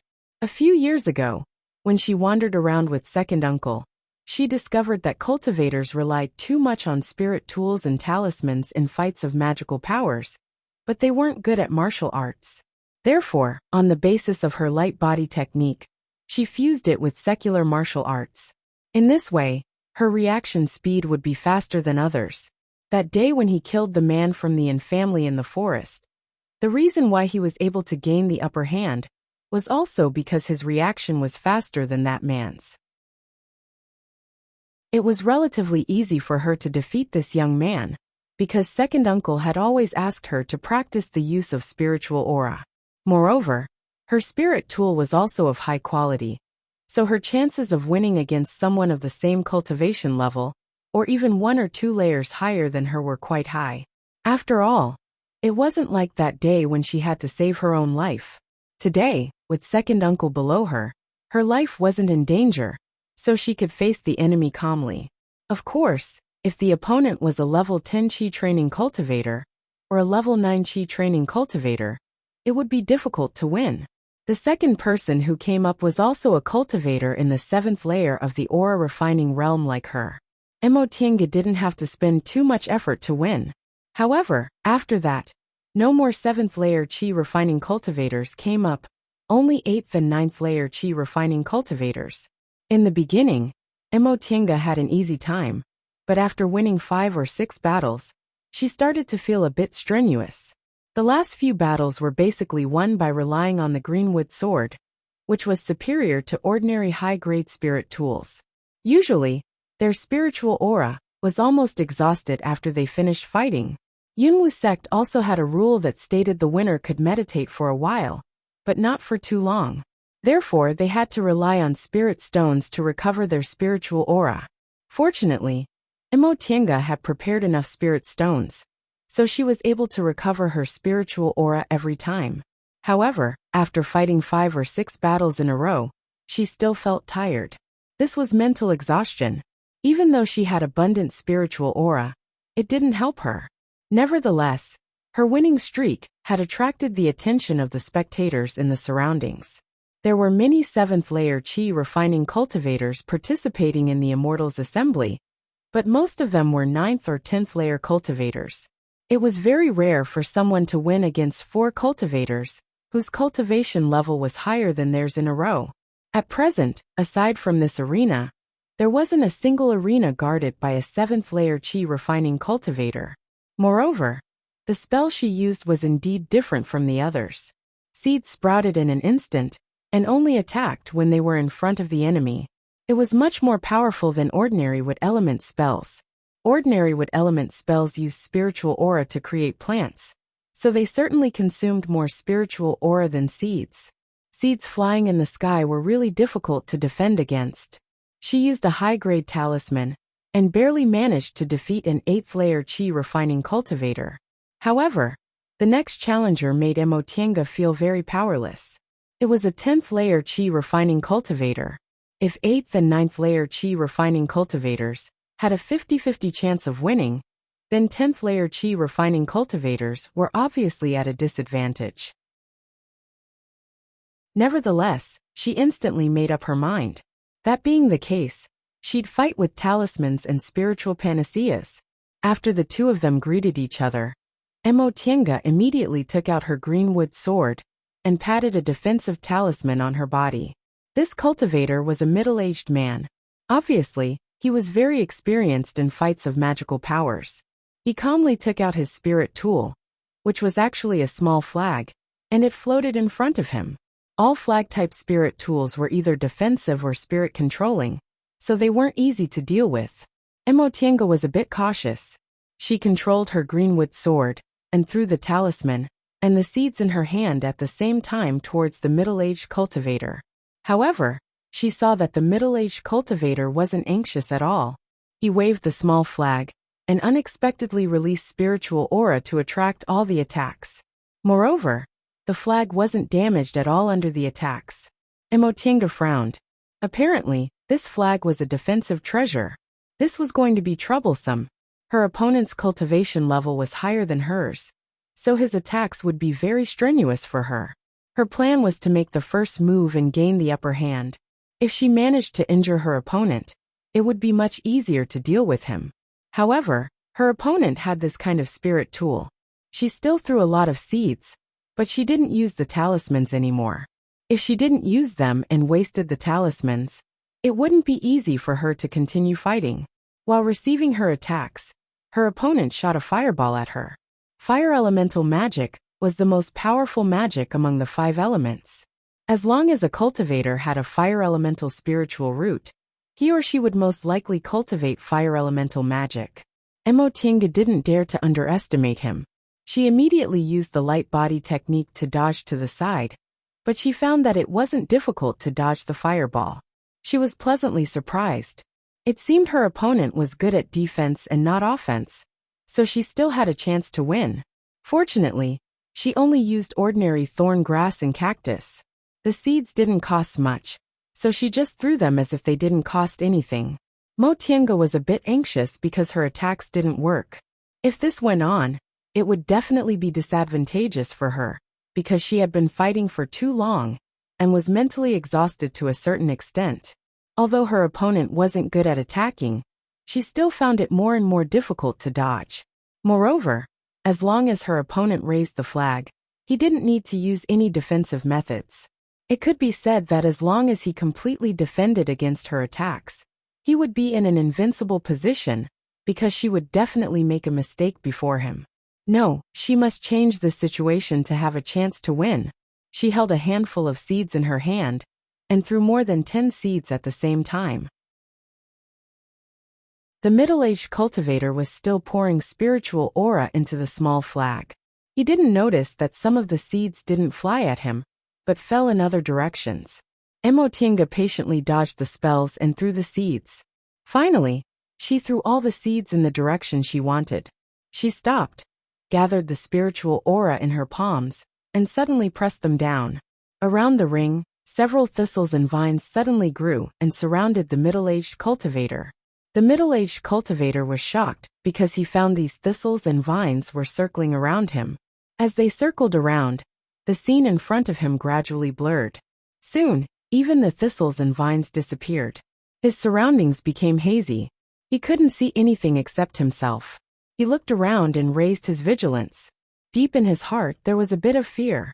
He originally didn't take this 7th layer aura refining boy seriously, but this move was obviously a formation. This was a field he was completely unfamiliar with. Suddenly, spells were thrown at him. He used the flag to block them one by one, but the attacks were endless. He couldn't relax. Eventually, his spiritual aura was slowly exhausted, and the restorative panacea couldn't hold on for much longer. Outside the formation, Emotienga didn't attack. Instead, she threw several spirit stones to control the formation. She rested for a while, and waited for her opponent's spiritual aura to run out. Fortunately, her opponent wasn't proficient in formations, and hadn't moved from his position. Otherwise, it would have been very difficult for her to lay a formation in the middle of a fight. Finally, seeing that her opponent was getting more and more tired, she took out a high-level water talisman, and threw it at him. Water came up from the middle-aged cultivator's feet.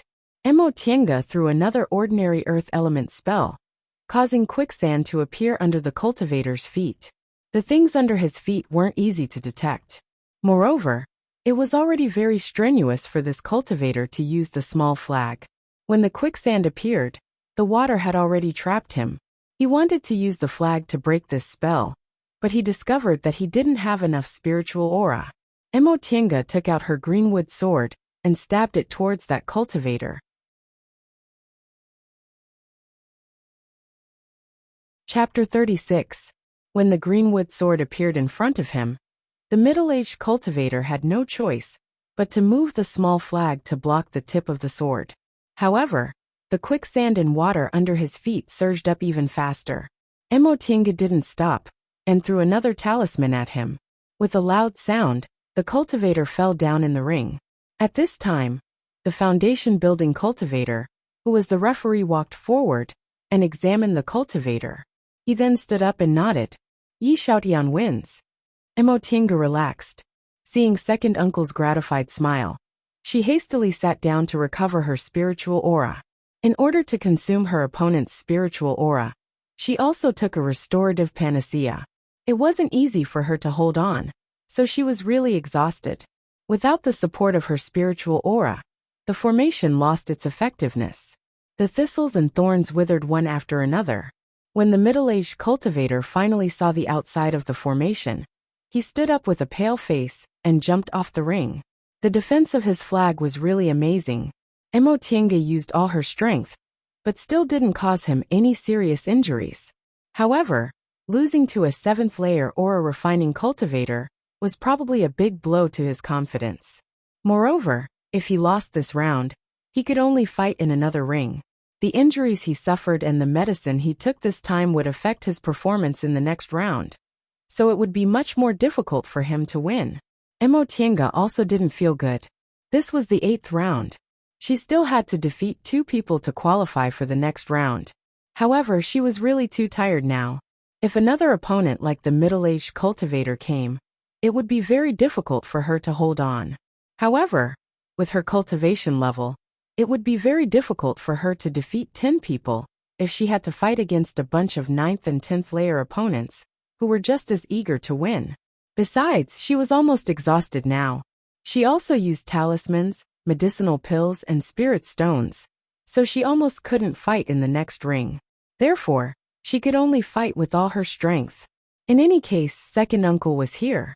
As long as she didn't court death, her life wouldn't be in danger. Unfortunately, if she was from a cultivation clan, she would send a disciple of her clan to fight in the ring. That way, there would be a total of 10 people, unlike now, where she could only fight recklessly. However, when she recovered her spiritual aura, she found that no one had entered the ring yet. The referee shouted again, "Those who want to fight, please come up quickly. If no one comes up within a quarter of an hour, the ring master will directly win." After a while, someone finally came up. He was a 7th-layer chi refinement cultivator. Emotienga was baffled. Generally speaking, the opponents in the competition would become stronger and stronger. After watching the previous fights of magical powers, people who didn't have some skill wouldn't dare to step onto the stage. Only those who had a way to deal with their opponents would step onto the stage. Could it be that this 7th-layer aura refining cultivator, who was also like her, had something special about him? Raising his spirit, he began to fight. However, this cultivator was very ordinary. He used the verdant wood art, and after a short while, the cultivator admitted defeat. Emotienga was greatly puzzled. Why did it seem like this cultivator was trying to make up the numbers for her? What she didn't know was that the battle with the 10th-layer aura refining cultivator had already made everyone afraid to go on stage again.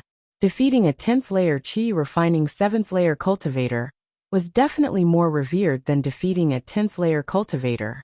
This was because it wasn't rare for a 10th-layer cultivator to defeat a cultivator of the same level. But defeating a 7th-layer cultivator was rare, and all of them were difficult to deal with. Moreover, everyone could see that the other party was proficient in formations. Most people were helpless against him. Needless to say, those who weren't sure they could defeat her were afraid of exhausting their spiritual aura like the other cultivator, which would affect the following fights. In any case, it hadn't been long since the competition started, so it didn't matter if she was a bit late. Therefore, almost everyone tacitly agreed to let her win this round, so they could start the next one as soon as possible. After watching so many fights, The cultivator who stepped onto the stage realized he had almost no hope of winning, so he came up to experience her strength. He wanted to use this as a goal and come back next time. This time, it took a long time for one person to step onto the stage. His cultivation level was even worse, only in the 6th layer. Soon, he lost to her and left the stage. The referee, a foundation-building cultivator, called her to the side and handed her the identity tablet. He had already marked it and told her to come back after the fight was over. Then he announced the next round. Emotienga was ecstatic. She walked down the stage unsteadily and almost fell. Fortunately, Yi Jiang stepped forward and supported her. Second uncle, I succeeded. Yi Jiang smiled and helped her out of the crowd. He said, rest for a while. It's good that you've won. Emotienga nodded, then sat cross-legged to adjust her breath until her spiritual aura recovered. After she stopped to adjust her breath, she opened her eyes and looked at second uncle with joy. Second uncle, I really succeeded, right? Yi Jiang nodded with a smile. You really succeeded.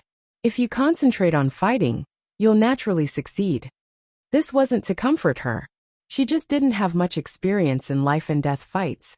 But she wasn't weak in this kind of competition. Emotienga then looked worried. This is only the first round of the competition, but it's already so difficult. What about the next round? Thinking up to this point, Yi Jiang also sighed. If you can't succeed, then forget it. We won't force you. Indeed, she was already lucky to win. In the next round, none of the opponents would be easy to deal with. Even if she won against one, it would be difficult for her to win against two. The uncle and nephew duo comforted each other, then cheered up and went to watch the competition. While Emotienga was resting, the winners of each ring appeared one after another. Most of them were 9th and 10th layer cultivators.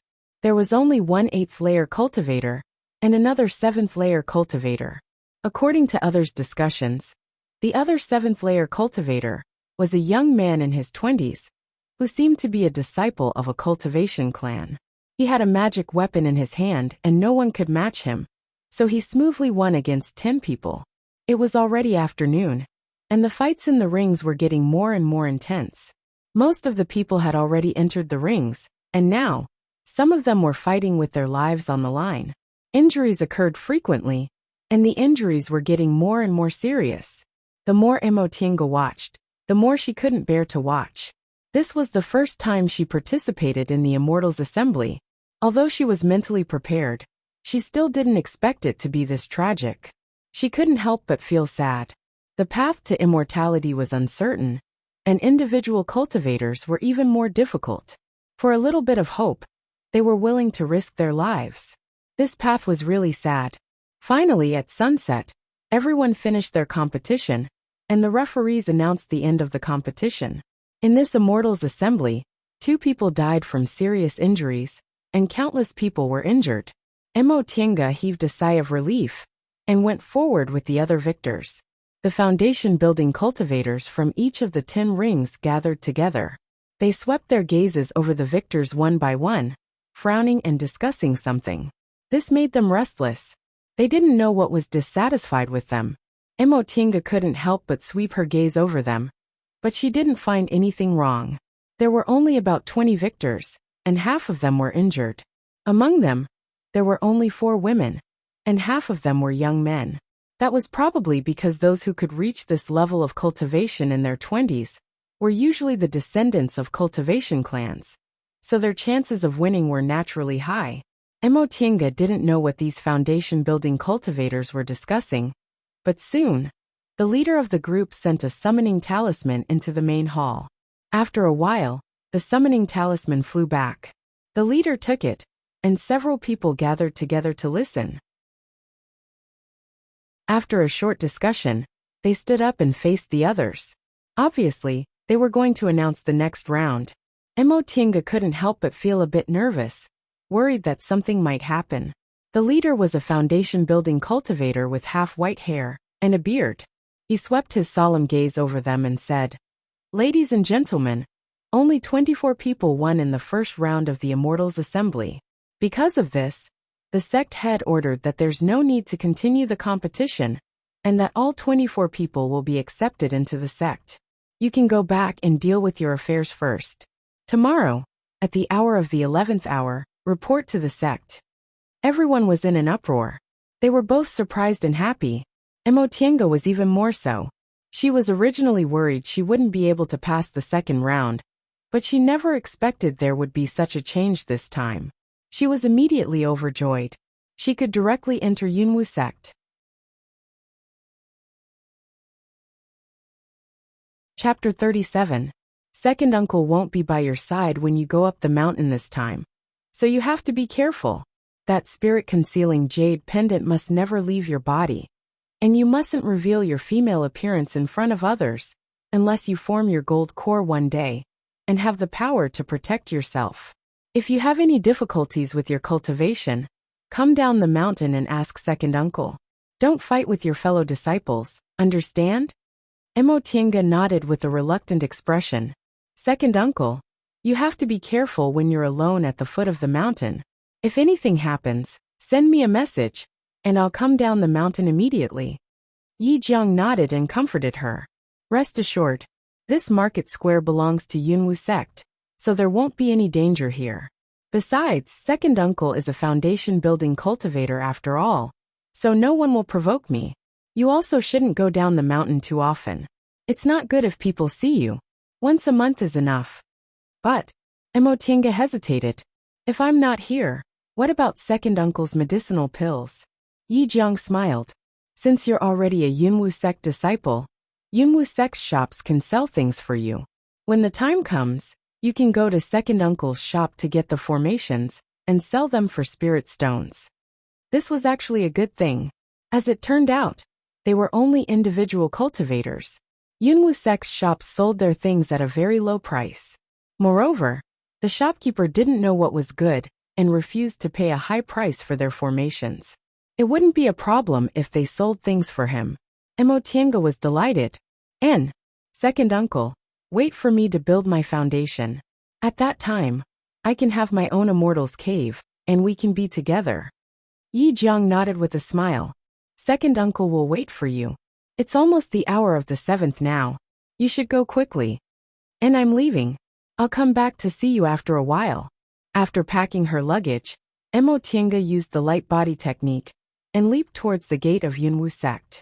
Yi Jiang sighed faintly as he stared at her back. When she arrived at the gate, Emotienga saw disciples guarding the gate. She walked forward with a smile, saluted them and asked, Senior Marshal Brothers, I came to report today. May I know where I'm going? Seeing her being so polite, the two disciples also looked amiable. They pointed inside and replied, Junior Marshal Brother, just wait there. Senior Marshal Brother will come to greet you later. Emotienga looked in that direction. Sure enough, there were already several people there.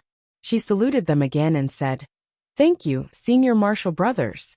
She then followed the directions and entered the monastery, obediently waiting in an empty spot. Second uncle told her not to offend any aura refining cultivators, not even those who fetched water and cooked.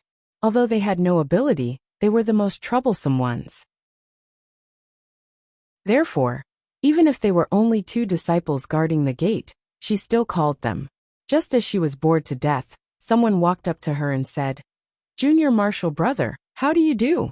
Emotienga turned her head and saw that this person was the only qualified 8th layer aura refining cultivator. This person was only in his 20s. He had an upright face, and his whole body was neat and tidy. He left a good impression on others. Marshal and TT. Emo Marshal Uncle. That person smiled gently and elegantly. Junior Marshal Brother, you're already in the 7th layer at such a young age, and your strength is outstanding. I'm afraid you'll surpass me soon. I'm Su Jingji. May I know your name? Yi Xiaotian. Since this person was so polite, she naturally returned the favor. What are you talking about, Senior Marshal Brother? I just ate a lot of medicinal pills to reach my current cultivation level. I was also lucky enough to win against several people, so I was selected. In terms of strength, Senior Marshal Brother is definitely stronger than me. Su Jingji smiled and waved his hand. He then said to her, Junior Marshal Brother Yi, we entered the sect together. so we'll probably be assigned to the same place to cultivate. Please take good care of us in the future. Is that so?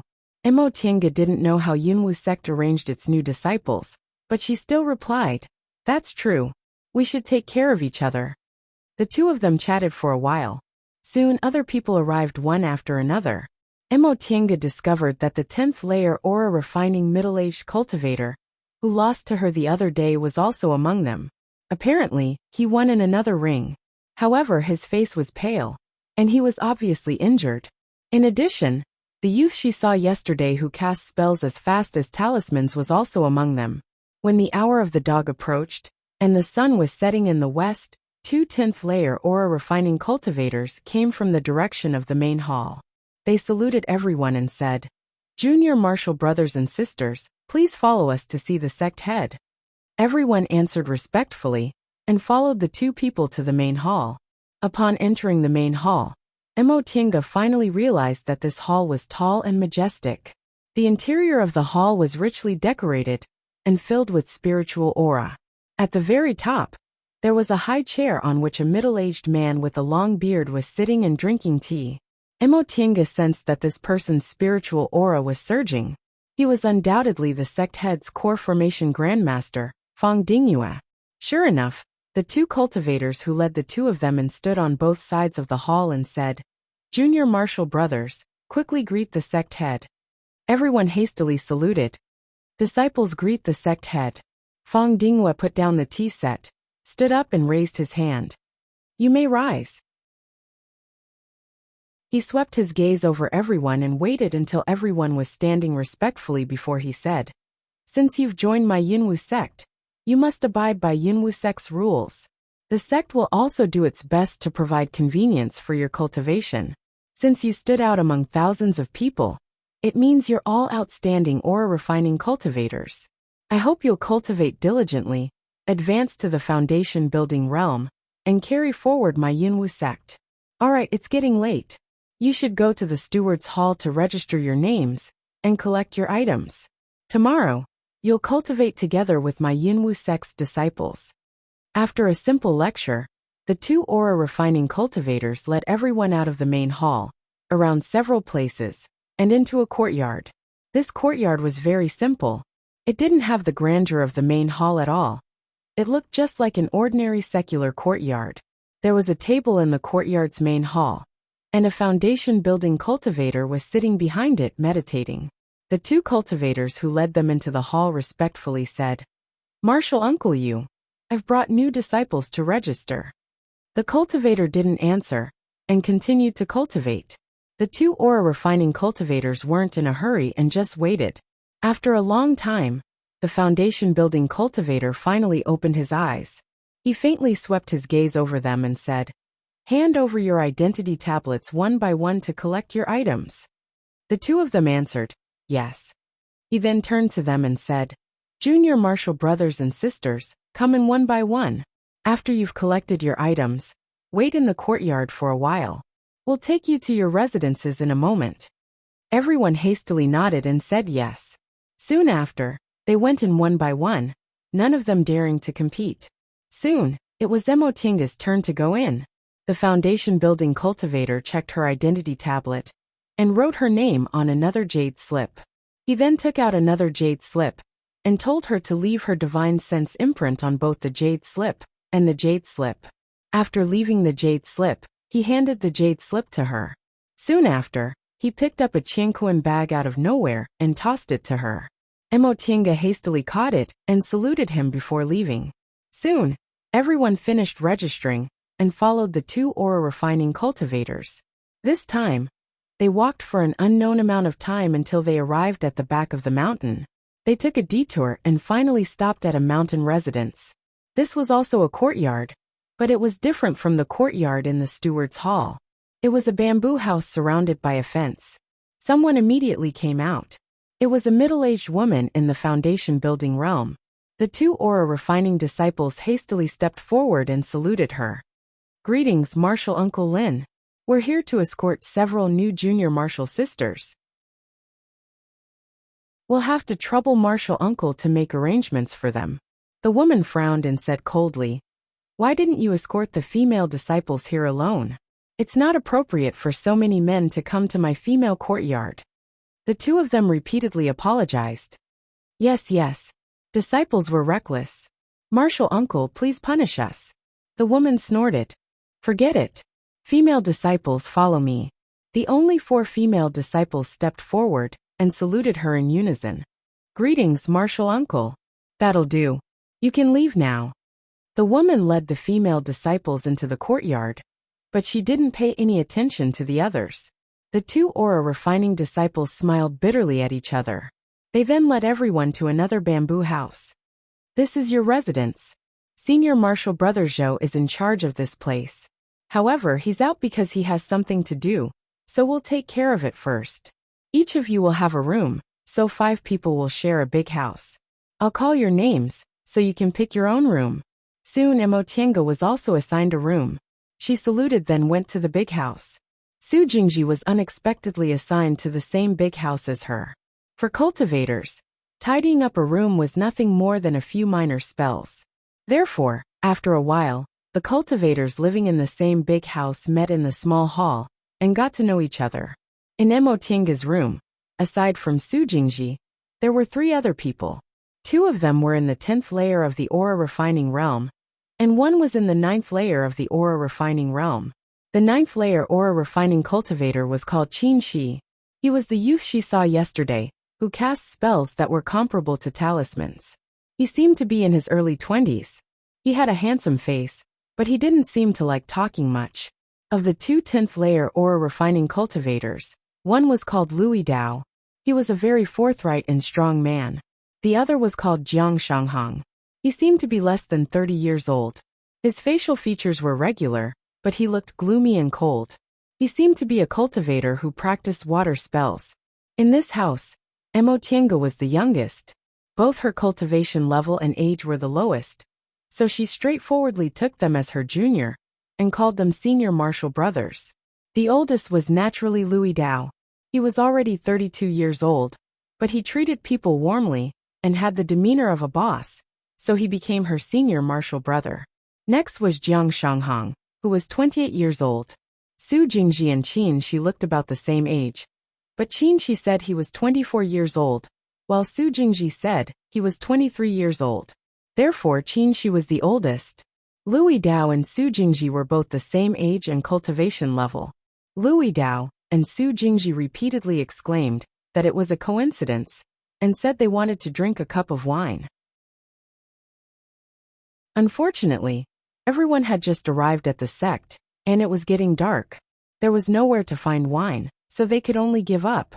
Since they had just arrived, everyone needed to tidy up their things. Therefore, they only gathered for a short while before returning to their respective rooms to cultivate and adapt to the environment. Emo Tienga finally heaved a sigh of relief after she returned to her small room and laid a defensive formation. She then sat on the bed, feeling powerless all over. Although she had the spirit-concealing jade pendant, she was still very worried that her disguise would be seen through. Fortunately, the jade pendant was just as Yi Jingwen said. Even nascent soul cultivators couldn't see through her constitution, so it was much safer for her to disguise as a man. Originally, she thought it would be a bit more convenient to enter the sect as a woman, but second uncle said the women in the sect might have already been assigned dual cultivation candidates, so it would be better for her to continue to disguise as a man. In any case, she didn't need to live with other people, so there shouldn't be any harm in being a bit more careful. Now, although she had her own room in the sect, she would still be living with many men, so she had to be extremely careful in the future. Chapter 38. The room wasn't big. In the corner of the room, there was a low bed covered with a straw mat and a praying mat. There was also a wooden table and a chair. Apart from that, there was nothing else. However, this was a cultivation group after all. Both the straw mat and the wooden table had a faint spiritual aura. Obviously, they weren't secular things. Once she settled down, Emo Tienga took out all kinds of things from her Qianquan bag. For example, bedding. Although she didn't need to rest much now, having a quilt made her feel warmer. After everything was packed, She checked the things she brought back. This Chinquan bag was the most common kind in the cultivation world, far inferior to Emotienga's. After all, her Chinquan bag was Yi Clan's collection and wasn't a common item. There weren't many things inside. There was a jade tablet, a cultivation technique manual, 2 bottles of medicinal pills, 20 spirit stones, and a jade slip called Yunwu Sect's Handbook, which recorded the sect's rules and precautions. That jade tablet was an identity tablet. She saw Yi Jingwen use it many years ago. Cultivation groups often used it to prove their disciples' identities. The jade tablet was engraved with the name, age, cultivation level, and so on. At the same time, the sect kept a copy of it for verification if a missing disciple returned. Yunwu Sect's Aura Refining Realm Cultivation Technique Manual was distributed according to the 5 elements. For example, Emotienga was registered as cultivating a wood element cultivation technique during the Immortals Assembly, so this cultivation technique was of the wood element. However, this cultivation technique was called the Art of Longevity. It was the most common basic cultivation technique in the cultivation world. It was just a bit more complete than the one circulating in the outside world, and also had some annotations from predecessors. There were also 20 spirit stones and 2 bottles of medicinal pills, which were the rewards of the Immortals Assembly. From now on, they would be distributed like ordinary disciples every month. Emotienga was very happy with these 2 bottles of medicinal pills. With her spiritual roots, a good cultivation technique, spirit gathering pearl, and spirit gathering formation, she could only guarantee that she wouldn't fall behind ordinary cultivators with 3 spiritual roots. If she wanted to stand out among them, medicinal pills were indispensable. Today she didn't cultivate. Instead, she had a good sleep. When she woke up early in the morning, she was full of energy. When she left the room, the small hall was quiet. There were cultivators' breaths in the other rooms, so presumably, they were all cultivating. She locked the door and went out to freshen up. It was written in the booklet that this bamboo house had a small stream flowing behind it. The sect drew the water from the stream to form a pool for the disciples to wash. Turning to the back of the house, there was indeed a pool. There was no one around at the moment, so she took a handkerchief to wash up. Of course, he would forget about combing his hair. He could go back to his room and do it slowly. After washing up, Zhang Xian was just about to return to his room when he bumped into 2 people who were chatting with each other. Emotienga immediately greeted them. "Good morning, Senior Martial Brothers." When the 2 men saw her, they greeted her and chatted while looking for a place to wash their faces. In the next moment, Emotienga had the urge to vomit, because one of them unceremoniously took off his clothes and jumped into the water. Looking at his fat body, and thinking about how disgusting it was for him to use this water to wash his face and mouth, he made up his mind that next time, he would definitely go upstream to collect water. When they returned to the big house, Su Jingji was chatting with Qin Shi. Qin Shi's expression was very stiff. Obviously, he wasn't interested in the topic of their conversation. Upon seeing her, Su Jingji immediately called out happily, "Junior Martial Brother Yi, you're so early." Good morning, Senior Martial Brothers." Emotienga walked towards them and asked with a smile, "What are you 2 talking about?" Su Jingji said, "We were just talking about going to eat and taking a stroll around the school to understand a bit more." "Oh, I see." Although Su Jingji was overflowing with interest, Qin Shi, who was beside him, obviously wasn't interested. He just didn't refuse to give Su Jingji face. After all, cultivators didn't like to be involved in worldly affairs.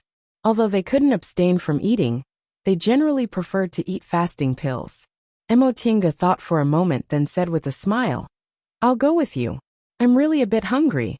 Su Jingji was very happy. At that moment, the door of another room opened. Louis Dao came out and looked at them. "Junior Martial Brothers, what are you talking about?" "Oh, Senior Martial Brother Lu, we're talking about going to the dining hall to eat something and take a stroll." Louis Dao pondered for a moment, then said, "You don't mind if I go with you, right?" Su Jingji waved his hand repeatedly. "Of course not. Senior Martial Brother Lu can't wait to go." Louis Dao laughed. "Since the 4 of us are going, We might as well call Junior Marshal Brother Jiang. Su Jingji naturally didn't have any objections. Emo Tiange also didn't care. It was naturally good for her to have a good relationship with the senior Marshal brothers who lived with her. She still had a wooden expression on his face. No one knew what he was thinking. Louis Dao knocked on Jiang Shanghang's door. Junior Marshal Brother Jiang. A moment later the door opened. Jiang Shanghang pulled the bolt and looked at Louis Dao standing at the door. His tone was indifferent, but it still carried a hint of coldness. Senior Marshal Brother Lu, what's the matter? Louis Dao said with a smile. Junior Marshal Brother Jiang, we've decided to go to the dining hall to eat something, and then take a stroll. Do you want to go together? Jiang Shanghang frowned. I'm not going. Louis Dao was stunned. He didn't expect this person to be so cold, as if he didn't want to get close to them. He didn't insist and said with a smile, Junior Marshal Brother Jiang, please help yourself. We'll be leaving first. Jiang Shanghang uttered an N, then closed the door in Louis Dao's face. Louis Dao didn't mind. He turned around and called out to the others, let's go. Emo Tiange and Su Jingji glanced at each other, then shook their heads and followed Louis Dao out. After walking for a short distance, Su Jingji secretly said to her, this senior Marshal Brother Jiang is also from a cultivation clan of Yunwu sect. I heard he was abandoned by his clan and gave the opportunity to enter the sect to his cousin.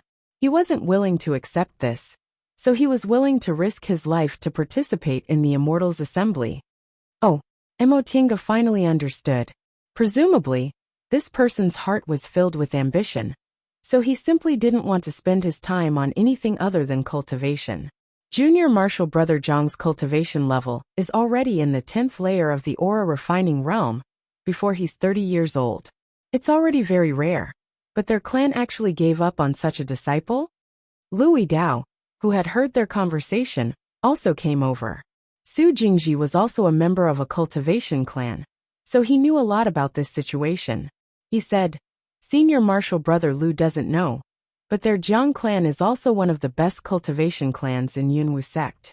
They have 2 core formation cultivators and dozens of foundation building cultivators. They don't care about disciples with 3 spiritual roots or below.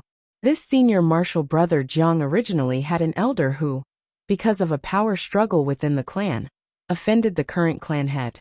That elder has long passed away, so senior Marshal Brother Jiang has to take his anger out on everyone. Aside from Su Jingji, everyone present was an individual cultivator. They couldn't imagine the power struggle within a cultivation clan, so they could only shake their heads. Louis Dao sighed and said, although this Junior Marshal Brother Jiang's spiritual roots aren't too good, he's very hardworking in his cultivation. If he had the clan's support, presumably, he would have been able to build his foundation.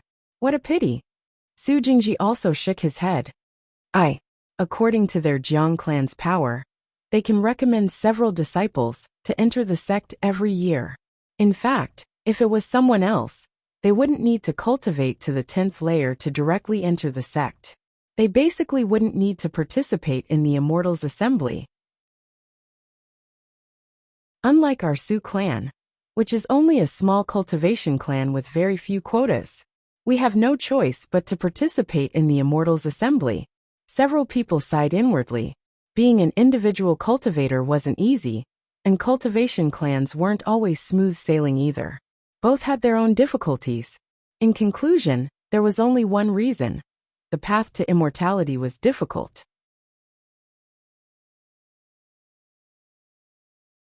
Chapter 39. Following the map in the brochure, they arrived at the dining hall. Someone immediately came to greet them. Senior Marshal Brothers, are you here to eat? Please take a seat. If you want food delivered in the future, just let me know. Emo Tiange saw that this person was quite old and only had a cultivation level in the 1st layer of the aura refining realm. Presumably, he was a descendant of a cultivation clan with poor spiritual roots and could only do odd jobs here to make a living. Among them, Su Jingji was the most familiar, so he said, let's eat what we're supposed to eat. The man grunted in acknowledgement and retreated. Not long after, a mortal woman brought food over. Clearly, it had been prepared in advance. Emotienga glanced at the dishes. Stir-fried mustard greens, pickled cucumbers, steamed spare ribs, stir-fried rabbit meat, and a bowl of fish soup. All of them had a faint spiritual aura. Apparently, the food in Yumu sect wasn't bad. Emotienga and Su Jingji picked up the bowls and chopsticks, but seeing that the other two people didn't move, Su Jingji said, "Senior Marshall brothers, you don't have to worry. In fact, eating food with spiritual aura isn't a problem. After a while, you just need to treat it as a medicinal pill to dissolve it. It won't affect your cultivation." Louis Dao hesitated. "Really?" Emotienga smiled. "Yes. Otherwise, why would the group set up a dining hall? Wouldn't it be better to just give the disciples fasting pills?" Louis Dao asked again. "Isn't it because fasting pills are troublesome to concoct?" Emotienga and Su Jingji were both dumbfounded. For a moment, they didn't know what to say. Qin Shi, who had been silent the whole time, finally said, "The group encourages people to eat fasting pills. That way, they won't have to worry about their appetites, and it's helpful for cultivation. However, eating food with spiritual aura isn't a problem. If it's from spiritual beasts, it can also increase your spiritual aura, so there's no harm in eating it." Emotienga and Su Jingji nodded repeatedly. "I see." Louis Dao picked up his chopsticks, and the four of them started eating. Most of the time, it was Emotienga and Su Jingji eating. The two of them only tasted a few mouthfuls. It was clear that the two of them had firm Dao hearts, and didn't care about the desire for good food. After randomly eating some food, Emotienga and Su Jingji ordered the servants to deliver food every day, and didn't have to spend time coming here anymore. Originally, all the disciples in the sect were like this. No one was willing to spend time on the road every day. Every day, they would just ask someone to deliver food. After leaving the dining hall, the four of them strolled around Mount Yunwu with Su Jingji leading the way. After familiarizing themselves with the terrain, they went back together. By now, Emotienga had more or less memorized the terrain of this mountain. Mount Yunwu had two peaks, the north and the south. Newcomers like them were all assigned to the south peak. The south peak was shorter, and the spirit chi there was also less. The mountain gate was directly connected to the market square, so it was very convenient for low-level disciples to stay here. The north peak, on the other hand, was a lot taller, and the spiritual aura there was also several times better. Apparently, only those who had built their foundation could move to the north peak. For aura-refining disciples like them, they couldn't go to the north peak without a task. On the southern peak, there was the True Treasure Hall, the Deacon's Hall, and the Dao Propagation Palace. The real Treasure Hall was where the sect leader handled matters. However, the sect leader was usually on the north peak, and the disciples on the south peak were all managed by the Deacon's Hall. The Deacon's Hall managed all the affairs of the aura-refining disciples, such as assigning tasks, distributing spirit stones and medicinal pills, arranging accommodation, handling disputes, and so on. The Dao Propagation Palace, on the other hand, was a place for preaching Dao. Every 10 days, a foundation-building cultivator would preach there, and occasionally, core formation cultivators would come. This was the most popular event for aura-refining disciples. As for the errands, they were usually done by the odd-job disciples. So-called part-time disciples were different from formal disciples like them. Every 10 years, when the mountain gate was open to recruit disciples based on their spiritual roots, some people with poor spiritual roots, who failed to be selected, would volunteer to become part-time disciples. Their job was to handle some chores, such as guarding the gate, running errands, cleaning, and so on. The ones who served them in the dining hall were the part-time disciples.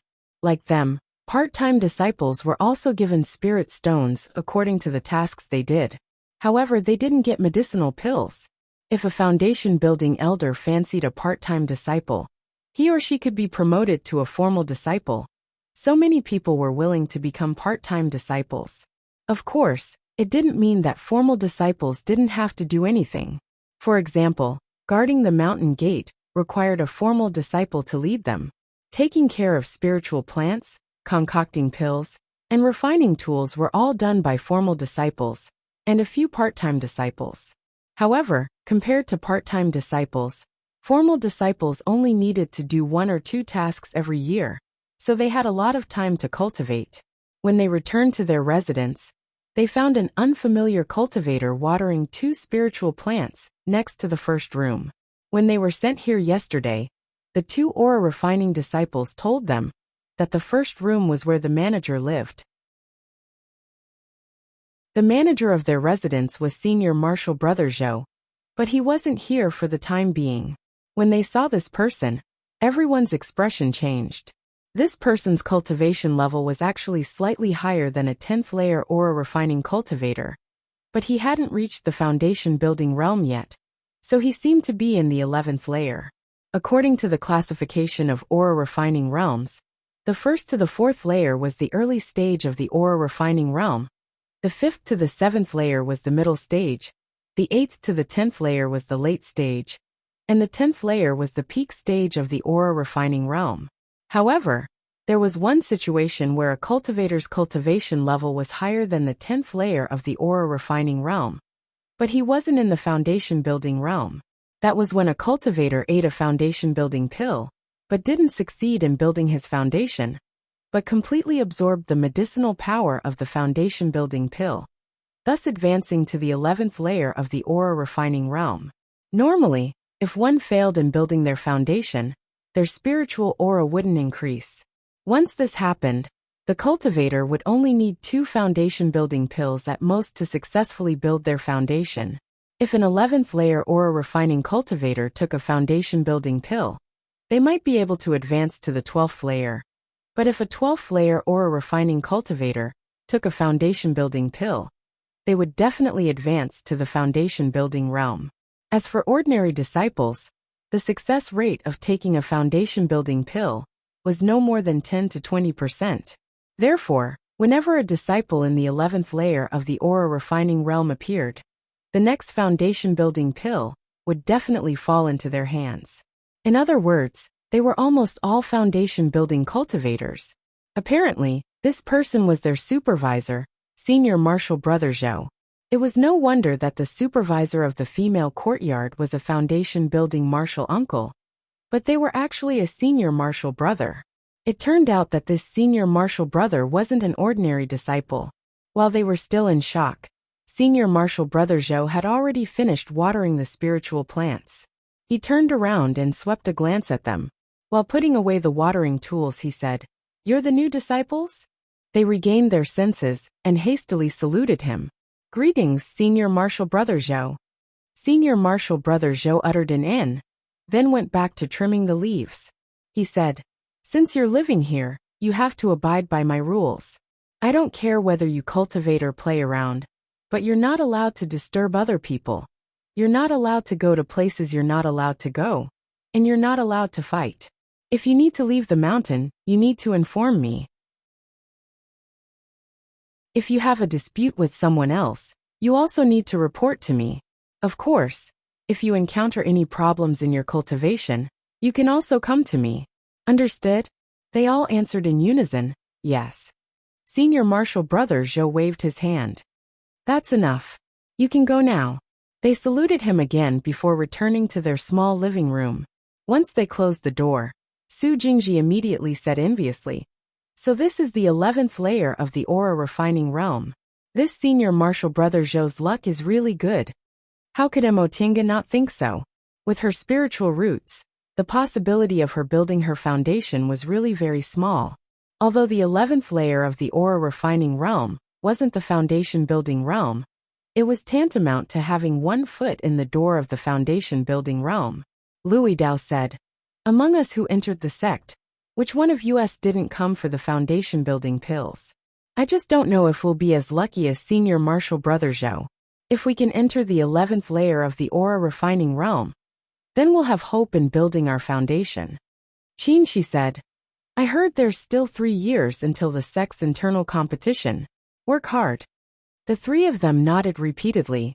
The internal competition would award foundation building pills according to the ranking, so they naturally wouldn't let this opportunity slip by. However, Imo Tiange was very worried.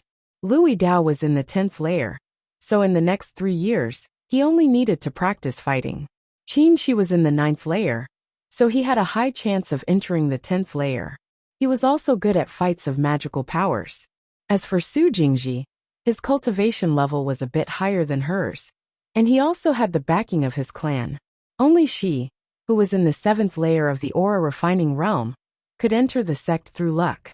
Being able to reach the 9th layer of the aura refining realm within 3 years was already very ideal. Wanting to win a foundation building pill was too difficult.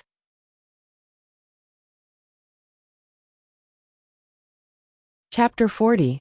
Several days later, a part-time disciple came to deliver their uniforms. Senior martial brother Zhou told them that a foundation-building martial uncle would give a sermon in the Tao Preaching Palace today. The uniforms of Mount Yunwu disciples were cyan with clouds and the words, Yunwu Sect embroidered on the cuffs. The uniforms of aura refining disciples like them couldn't be considered good-looking. Imo Tiange recalled the clothes Yi Jingwen wore in her memory. They were really elegant and much better than Yunwu Sect's clothes. She then laughed at herself. Sure enough, a woman's nature was hard to change. She tightened her chest, wrapped her waist a few more times, and put on a robe. She looked at her flat figure in the mirror with satisfaction. She didn't look like a woman at all. For immortal cultivators, it was safer to use magic or spiritual weapons like this. However, it was getting harder and harder for her to pretend. After she turned 15, the difference between her and a man became bigger and bigger. Not only did she have to tie her chest and waist, but she also had to pretend to be a man. Fortunately, her voice wasn't sharp, so it wasn't easy to be suspicious. After confirming there were no problems, she opened the door and saw that the other 3 people were ready. As for Jiang Shanghang, he had long left on his own. That person was incompatible with them, but it didn't matter. As cultivators, they didn't care about establishing friendships and the like. The reason why the 4 of them always moved together was because Lui Dao and Su Jingji were very cordial. Fortunately, apart from them, everyone was focused on cultivating. Otherwise, she also wanted to learn from Jiang Shanghang and ignore everything. When they arrived at the Tao Preaching Palace, everyone found a place to sit.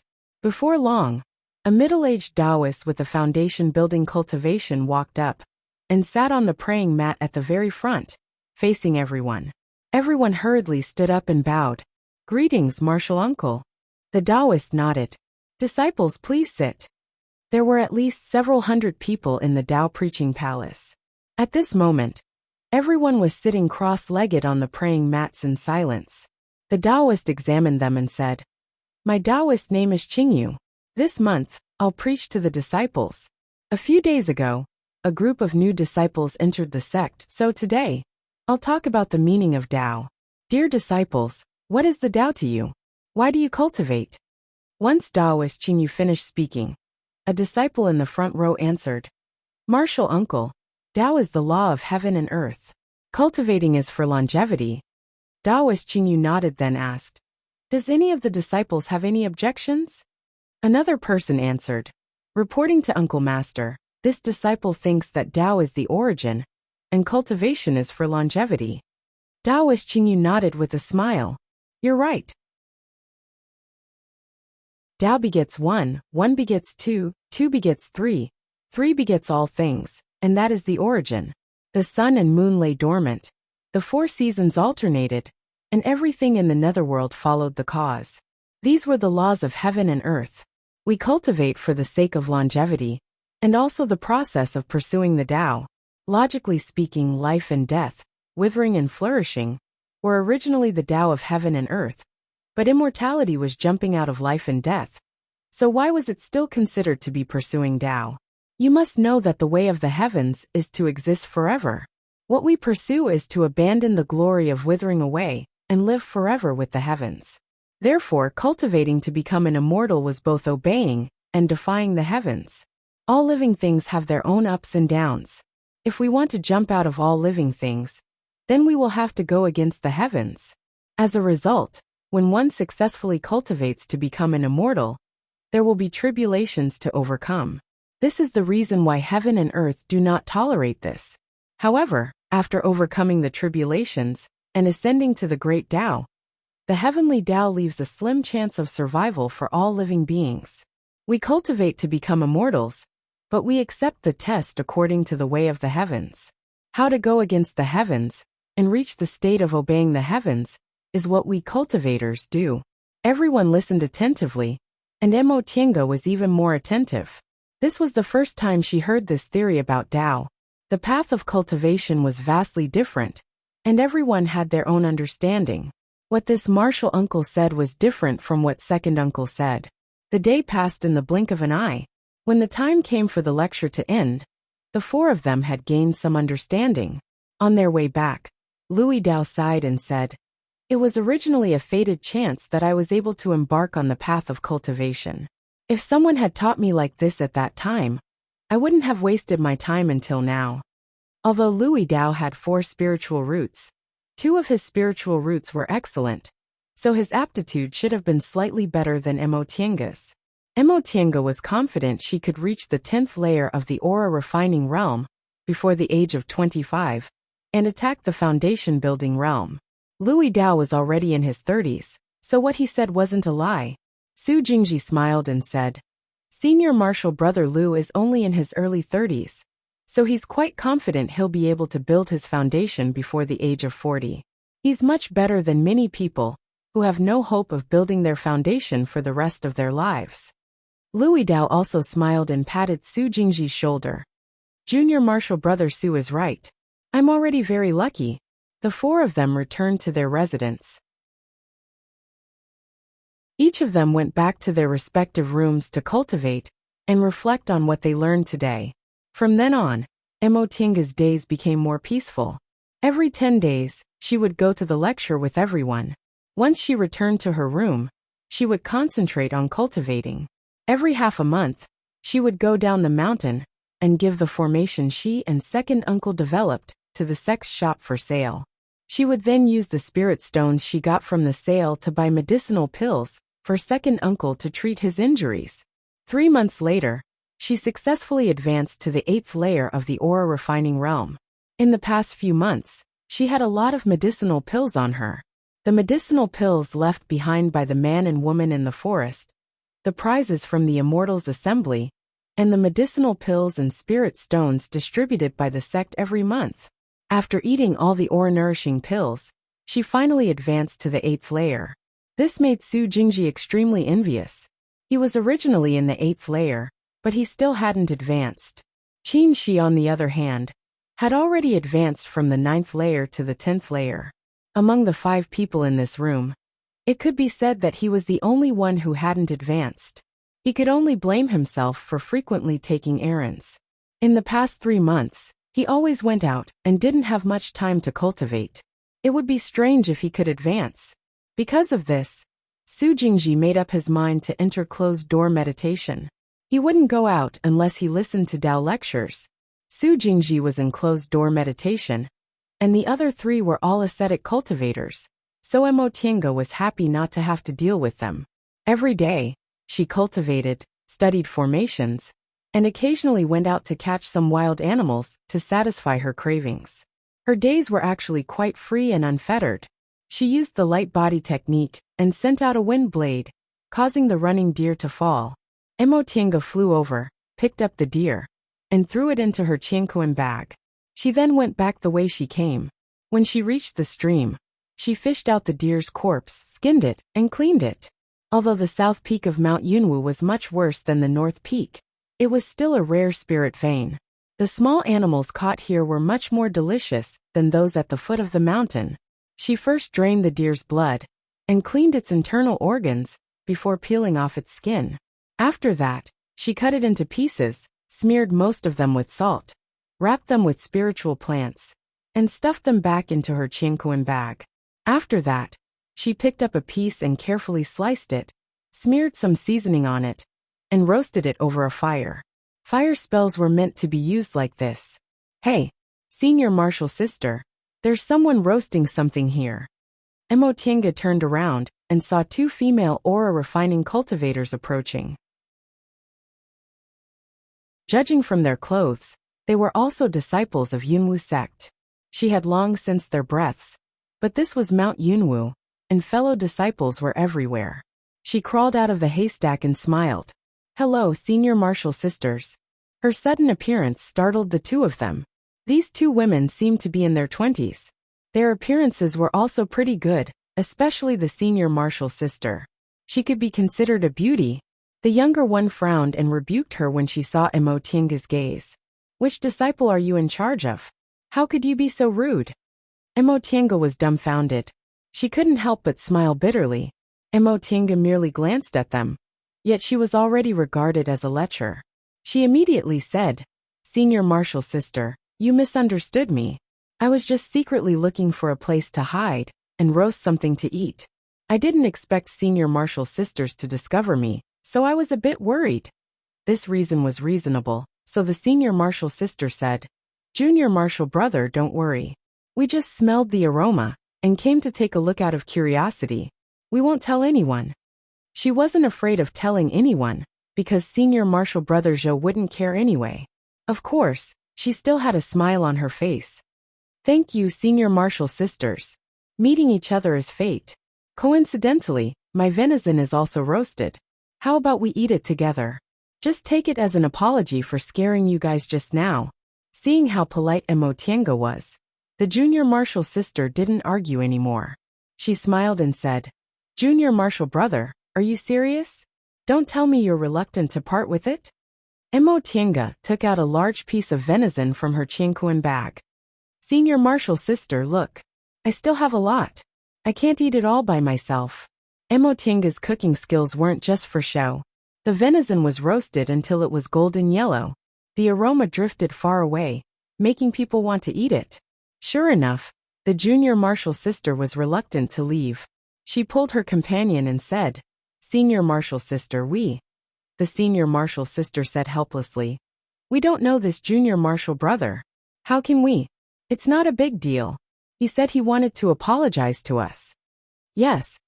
Emotienga giggled and took over the conversation. Senior Marshall sister, don't hesitate. Just treat it as me bribing you after you discovered me eating secretly. The Junior Marshall sister clapped her hands happily. Her impression of Emotienga improved greatly. What Junior Marshall brother said is reasonable. Senior Marshall sister, don't be polite with him. What else could the Senior Marshall sister say? They could only let her be. The three of them got to know each other. As it turned out, these two female cultivators were the disciples of Marshall Uncle Lin from the women's yard. Emotienga learned from them that Marshall Uncle Lin's name was Lin Qingwan. She was also a well-known foundation-building cultivator in Yunwu sect. In fact, she didn't live in the South Peak. It was just that the female disciples in the South Peak were under her management. The person who really managed them on her behalf was the Senior Marshall sister in front of them, Shenbing. This Junior Marshall sister was called Morong Yen. She was Marshall Uncle Lin's youngest disciple. After chatting with them, Emotienga learned that Shenbing was a cultivator with double spiritual roots. She was just 20 years old this year, but her cultivation level was already in the peak stage of the aura refining realm. Morong Yen also had triple spiritual roots. She was 18 years old this year, and her cultivation level was in the 8th layer of the aura refining realm. Shenbing wasn't a big deal, but judging from Morong Yan's temperament, she definitely wasn't a person who was willing to cultivate painstakingly. Her spiritual roots were also ordinary, but her cultivation level was actually in the 8th layer. From this, it could be seen that compared to individual cultivators, the disciples of cultivation groups were blessed by heaven. Although Emotienga didn't deliberately want to make friends with them, there was no harm in having more friends in this cultivation group. After all, these two were advanced inner disciples of foundation-building cultivators. Besides, she was really lonely. She couldn't reveal her identity as a woman. She had to keep a distance from male cultivators, and it wasn't easy for her to meet female cultivators. She often recalled her childhood with Tianxiao and longed to have a friend like that. Sometimes when she was cultivating, she would think, if she could start over, would she choose to be immortal and live a peaceful life? Or would she come to the cultivation world and struggle to cultivate, struggling to walk on the road to immortality? If she was really a man, she might not hesitate. However, as a woman, she was still emotional.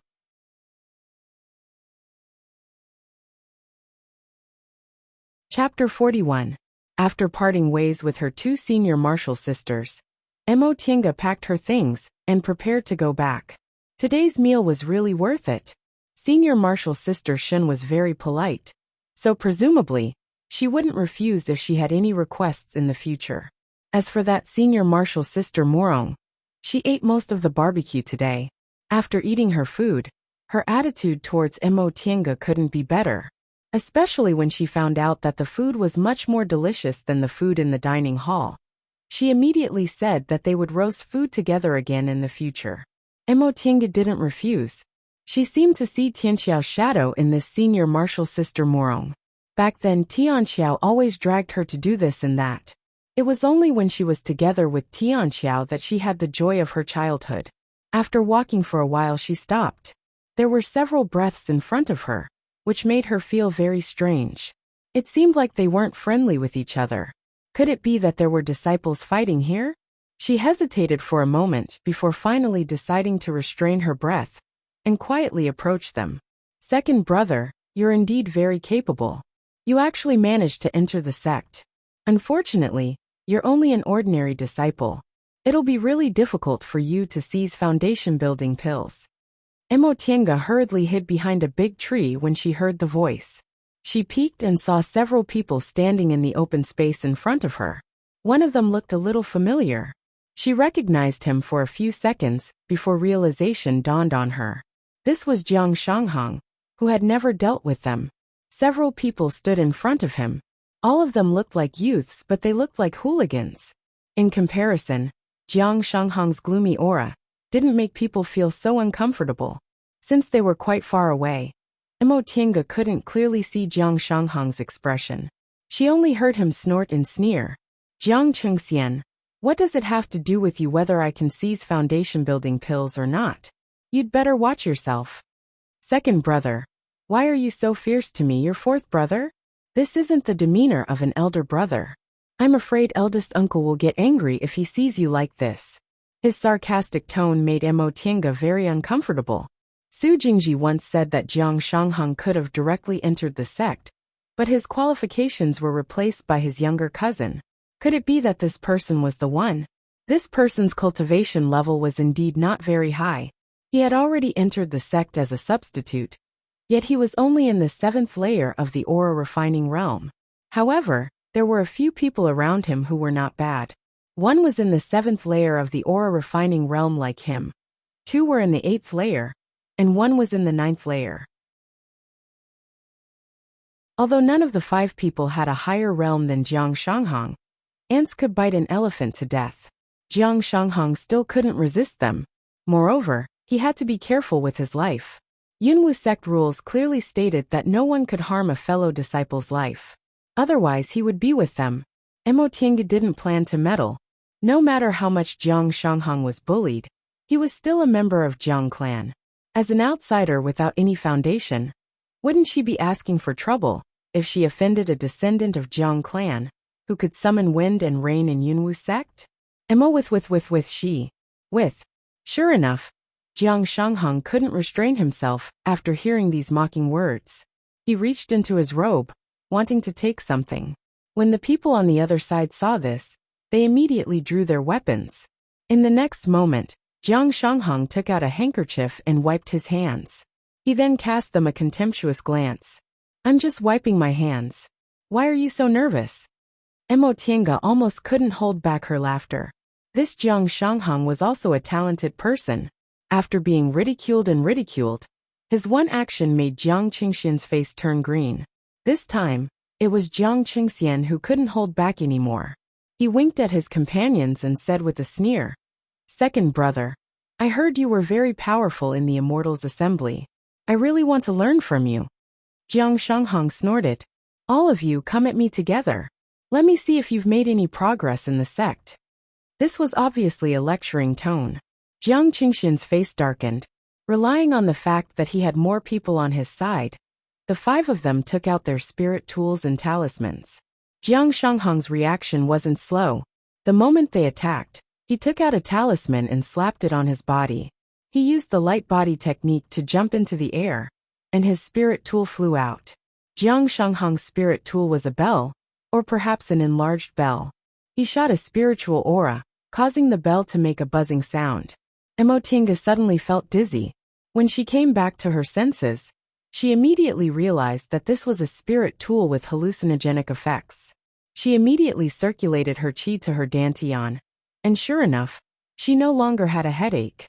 With an unsightly expression, Jiang Chengxian shouted at his companion, "Guard your dantian. His bell will be useless." He was only in the 7th layer of the aura refining realm, so he really wasn't Qinxi's opponent. Therefore, he could only focus on defending against the bell's sound. The two men in the 8th and 9th layer of the aura refining realm were barely able to break free from the bell's control.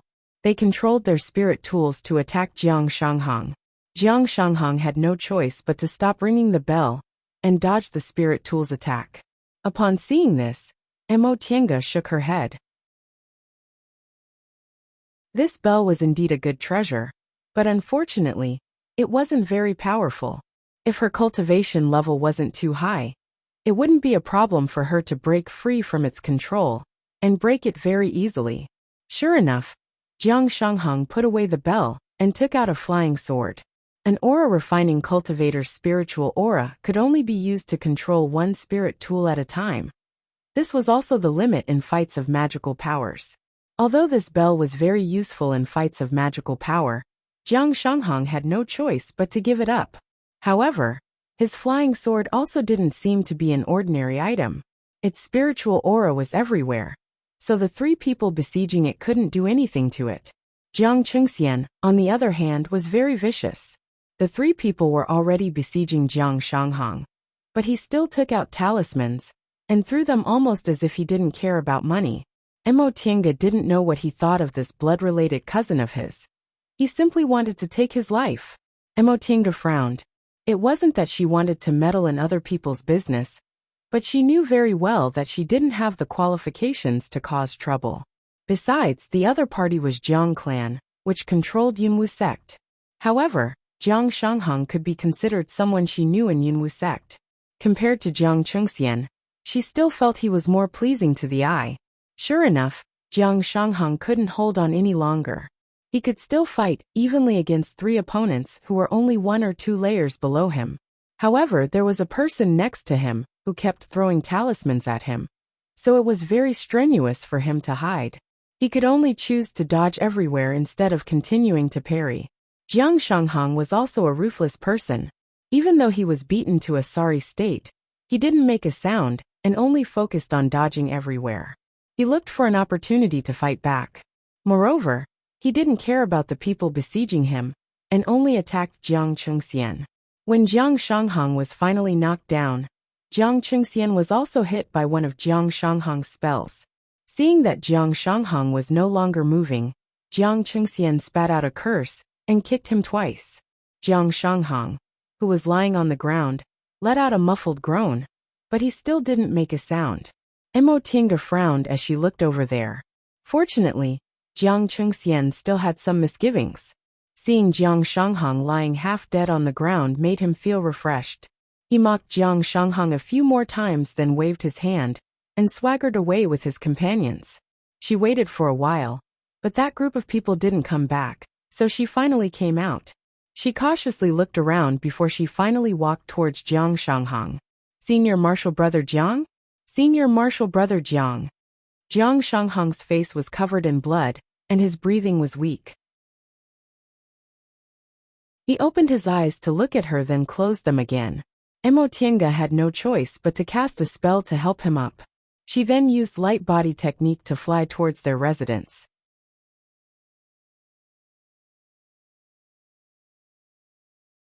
Chapter 42. Mo Tiange stealthily carried Jiang Shanghang back, then carried him into the house and knocked on Louis Dao's door. "Senior Marshal Brother Liu, Senior Marshal Brother Liu?" After a while, Louis Dao finally opened the door. "Junior Marshal Brother Yi, what's the matter?" Mo Tiange pointed behind her. Louis Dao was shocked when he saw what was behind her. Jiang Shanghang was lying on a chair, his face covered in blood and on the verge of death. Louis Dao first checked Jiang Shanghang's injuries to confirm they weren't life-threatening. He He then looked outside the house to make sure there was no one else there before asking in a low voice, "What's going on?" Mo Tiange pointed at Jiang Shanghang, then at his house. "Senior Marshal Brother Lu, let's talk inside." Louis Dao thought for a moment, then nodded. All the doors outside were open, so it wasn't a good place to talk. At that moment, the other two doors opened. Su Jingji and Qin Shi also came out. Upon seeing this scene, Su Jingji was also gobsmacked while Qin Shi wrinkled his brows. Louis Dao gestured for them to be quiet, then carried Jiang Shanghang into his house. He took out a medicinal pill and fed it to him, before signaling the others to come in. After the other three people entered his room and closed the door, Louis Dao asked, "Junior Marshal Brother Yi, what's going on?" Mo Tiange told him what happened, then said, "From what I saw, Jiang Qingxian didn't seem to be afraid Senior Marshal Brother Jiang would reveal this matter, so he didn't dare to make it public and secretly brought him back." Su Jingji interrupted, "Junior Marshal Brother Yi did the right thing. Among the two core formation grandmasters of Jiang clan, one of them is Jiang Qingxian's direct elder. Because of that, Jiang Qingxian has an elder protecting him, so he's completely lawless. Since he dared to beat Senior Marshal Brother Jiang like this, others definitely won't dare to do anything to him. If people find out it was Junior Marshal Brother Yi who brought him back, they might even implicate him." They weren't as good as Su Jingji when it came to matters related to clans and sects, so they didn't object.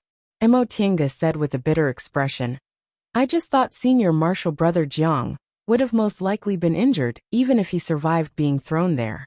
Besides, Jiang Qingxian really went too far." Louis Dao patted Mo Tiange's shoulder and comforted her.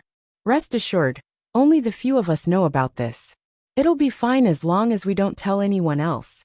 In the future, tell Junior Marshal Brother Jiang to go out less.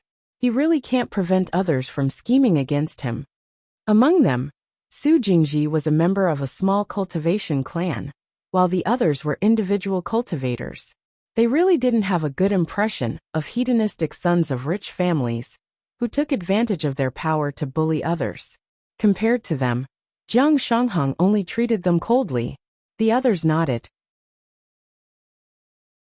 Su Jingji asked, "How's Senior Marshal Brother Jiang's injury?" "His dantian was not injured, but his meridians were affected. It is not serious, but it will take some time to recover." After confirming that Jiang Shanghang was all right, everyone dispersed. Su Jingji and Qin Shi went to cultivate.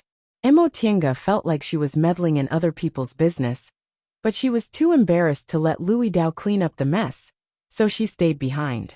The two of them chatted on and off. When night fell, they finally saw Jiang Shanghang move. Jiang Shanghang opened his eyes and looked at the two of them in confusion. Soon after, a vigilant look appeared in his eyes. He abruptly sat up, but his wound hurt. His face immediately scrunched up. Louis Dao comforted him. "Junior Marshal Brother Jiang, don't worry. We won't tell anyone." Seeing that this wasn't his room, and the two people in front of him didn't seem hostile, Jiang Shanghang slowly calmed down. He asked, "Were you the ones who saved me?" However, his tone was still bad, as if he was saying, "How could you possibly have saved me?" They finally managed to carry him back with great difficulty, yet this was his reaction. Mo Tiange was a bit unhappy. She snorted and said, "We just carried you back like you were a dead pig. Since you're all right, return the healing medicine to Senior Marshal Brother Lu, and go back to your room."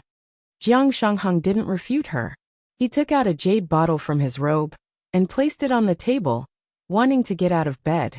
Louis Dao saw him swaying, so he helped him up and advised, "Junior Marshal Brother Jiang, you should go out less in the future. Fortunately, Junior Marshal Brother Yi saw you and brought you back otherwise." Jiang Shanghang uttered an "N" then said, "Thank you, Senior Marshal Brother Lu." He then went back to his room and closed the door in front of Louis Dao. Obviously, he didn't appreciate Louis Dao's kindness. Mo Tiange was annoyed. She said to Louis Dao, "He really took my kindness for granted. How could Louis Dao find him pleasing to the eye? It was just that he had a lot of experience and was a lot more mature, so he could only advise her. Forget it. Since Junior Marshal Brother Jiang doesn't want to deal with us, we'll just stop dealing with him in the future." In any case, she didn't have any dealings with Jiang Shanghang. This time, she only brought him back conveniently, so she didn't need to be angry. Forget it. Senior Marshal Brother Lou, I'm going back to cultivate. Aside from this little episode, her life didn't change much. Oh, a little bit. Sure enough, that Senior Marshal sister Morong often looked for her to play. Summoning talismans often flew to her. And her roommates thought she really hooked up with someone, so they always smiled at her ambiguously. But since she invited her so enthusiastically, she couldn't refuse. Besides, this Senior Marshal sister Morong always used all kinds of seeds to seduce her, so she couldn't help but go. Junior Marshal Brother Yi, hurry up. I can't hurry. Senior Marshal sister, don't be impatient. Murmurs could be heard coming from the bushes. Two people were struggling. It's done. Finally, Emo Tienga brushed the seasoning one last time and gave a piece of roast meat to Morong Yen. This Senior Marshal sister Morong really had a common language with her. She only called her out for one thing, to roast meat for her. Emo Tienga frowned. Senior Marshal sister, eating food like this will affect your cultivation. While gnawing on a piece of pork rib, Morong Yen rolled her eyes. Morong Yen gnawed on a piece of pork rib as she rolled her eyes. Don't think I don't know that food with spiritual aura has less pill poison left behind than medicinal pills. You just don't want to roast it for me. It's not that I don't want to give Senior Marshal sister face. But Senior Marshal sister, you're leaning on a big tree to enjoy the shade. So you don't know the difficulties ordinary disciples like us face. The group's minor competition will be held in 3 years. My cultivation level is only in the 8th layer. So if I don't work hard, I'll have no hope. I can only wait another 10 years. Morong Yen could understand Emo Tienga's words. She pondered for a while then said, Senior Marshal sister also feels bad for delaying your cultivation. How about this? Junior Marshal brother, every time you sneak out to eat, send me a summoning talisman. Is that okay? What did she mean by sneak? Emo Tienga nodded gloomily. No problem. Morong Yen gnawed on a large piece of pork rib then stretched out her hand to pinch Emo Tienga's face. Aya, Junior Marshal Brother Yi, your expression really makes me want to bully you. Emo Tienga's hand was smeared with grease, but she resisted firmly. Senior Marshal sister, you're too bad. If you pinch me again, I won't roast meat for you. Morong Yen was still smiling. If you don't roast meat for me, I'll pinch you again. Emo Tienga retreated in defeat. Fine, I'll roast you another piece. Don't pinch me. After accepting the bribe, Morong Yen let go. While drooling, she stared at Emo Tienga roasting and asked, Junior Marshal Brother Yi, are you really 17? Why do you look like you're 14 or 15? Her question made Emo Tienga even more depressed. She couldn't do anything about it. Among women, she wasn't considered tall, let alone as a man. Moreover, her skin was smooth and her face was hairless. Pretending to be a man was also very difficult for her. Fortunately, Morong Yen was still kind. She patted Emo Tienga's head and said, Don't worry, you'll grow taller. Emo Tienga smiled bitterly in her heart. If she was a man, 17 years old wouldn't be considered too late. Unfortunately, she wasn't, so the chances of her growing taller weren't high. She gloomily handed the roasted meat to Morong Yen, told her something, and went to find a place to wash her hands and face. This place was already upstream of the stream. There was a waterfall above it, and the water flowed down, forming a deep pool below. After making many turns, she was about to go to the pool to wash her hands, but she was stunned. The waterfall was several hundred feet high, and the water flowed rapidly. But there was actually a person sitting and meditating under the waterfall.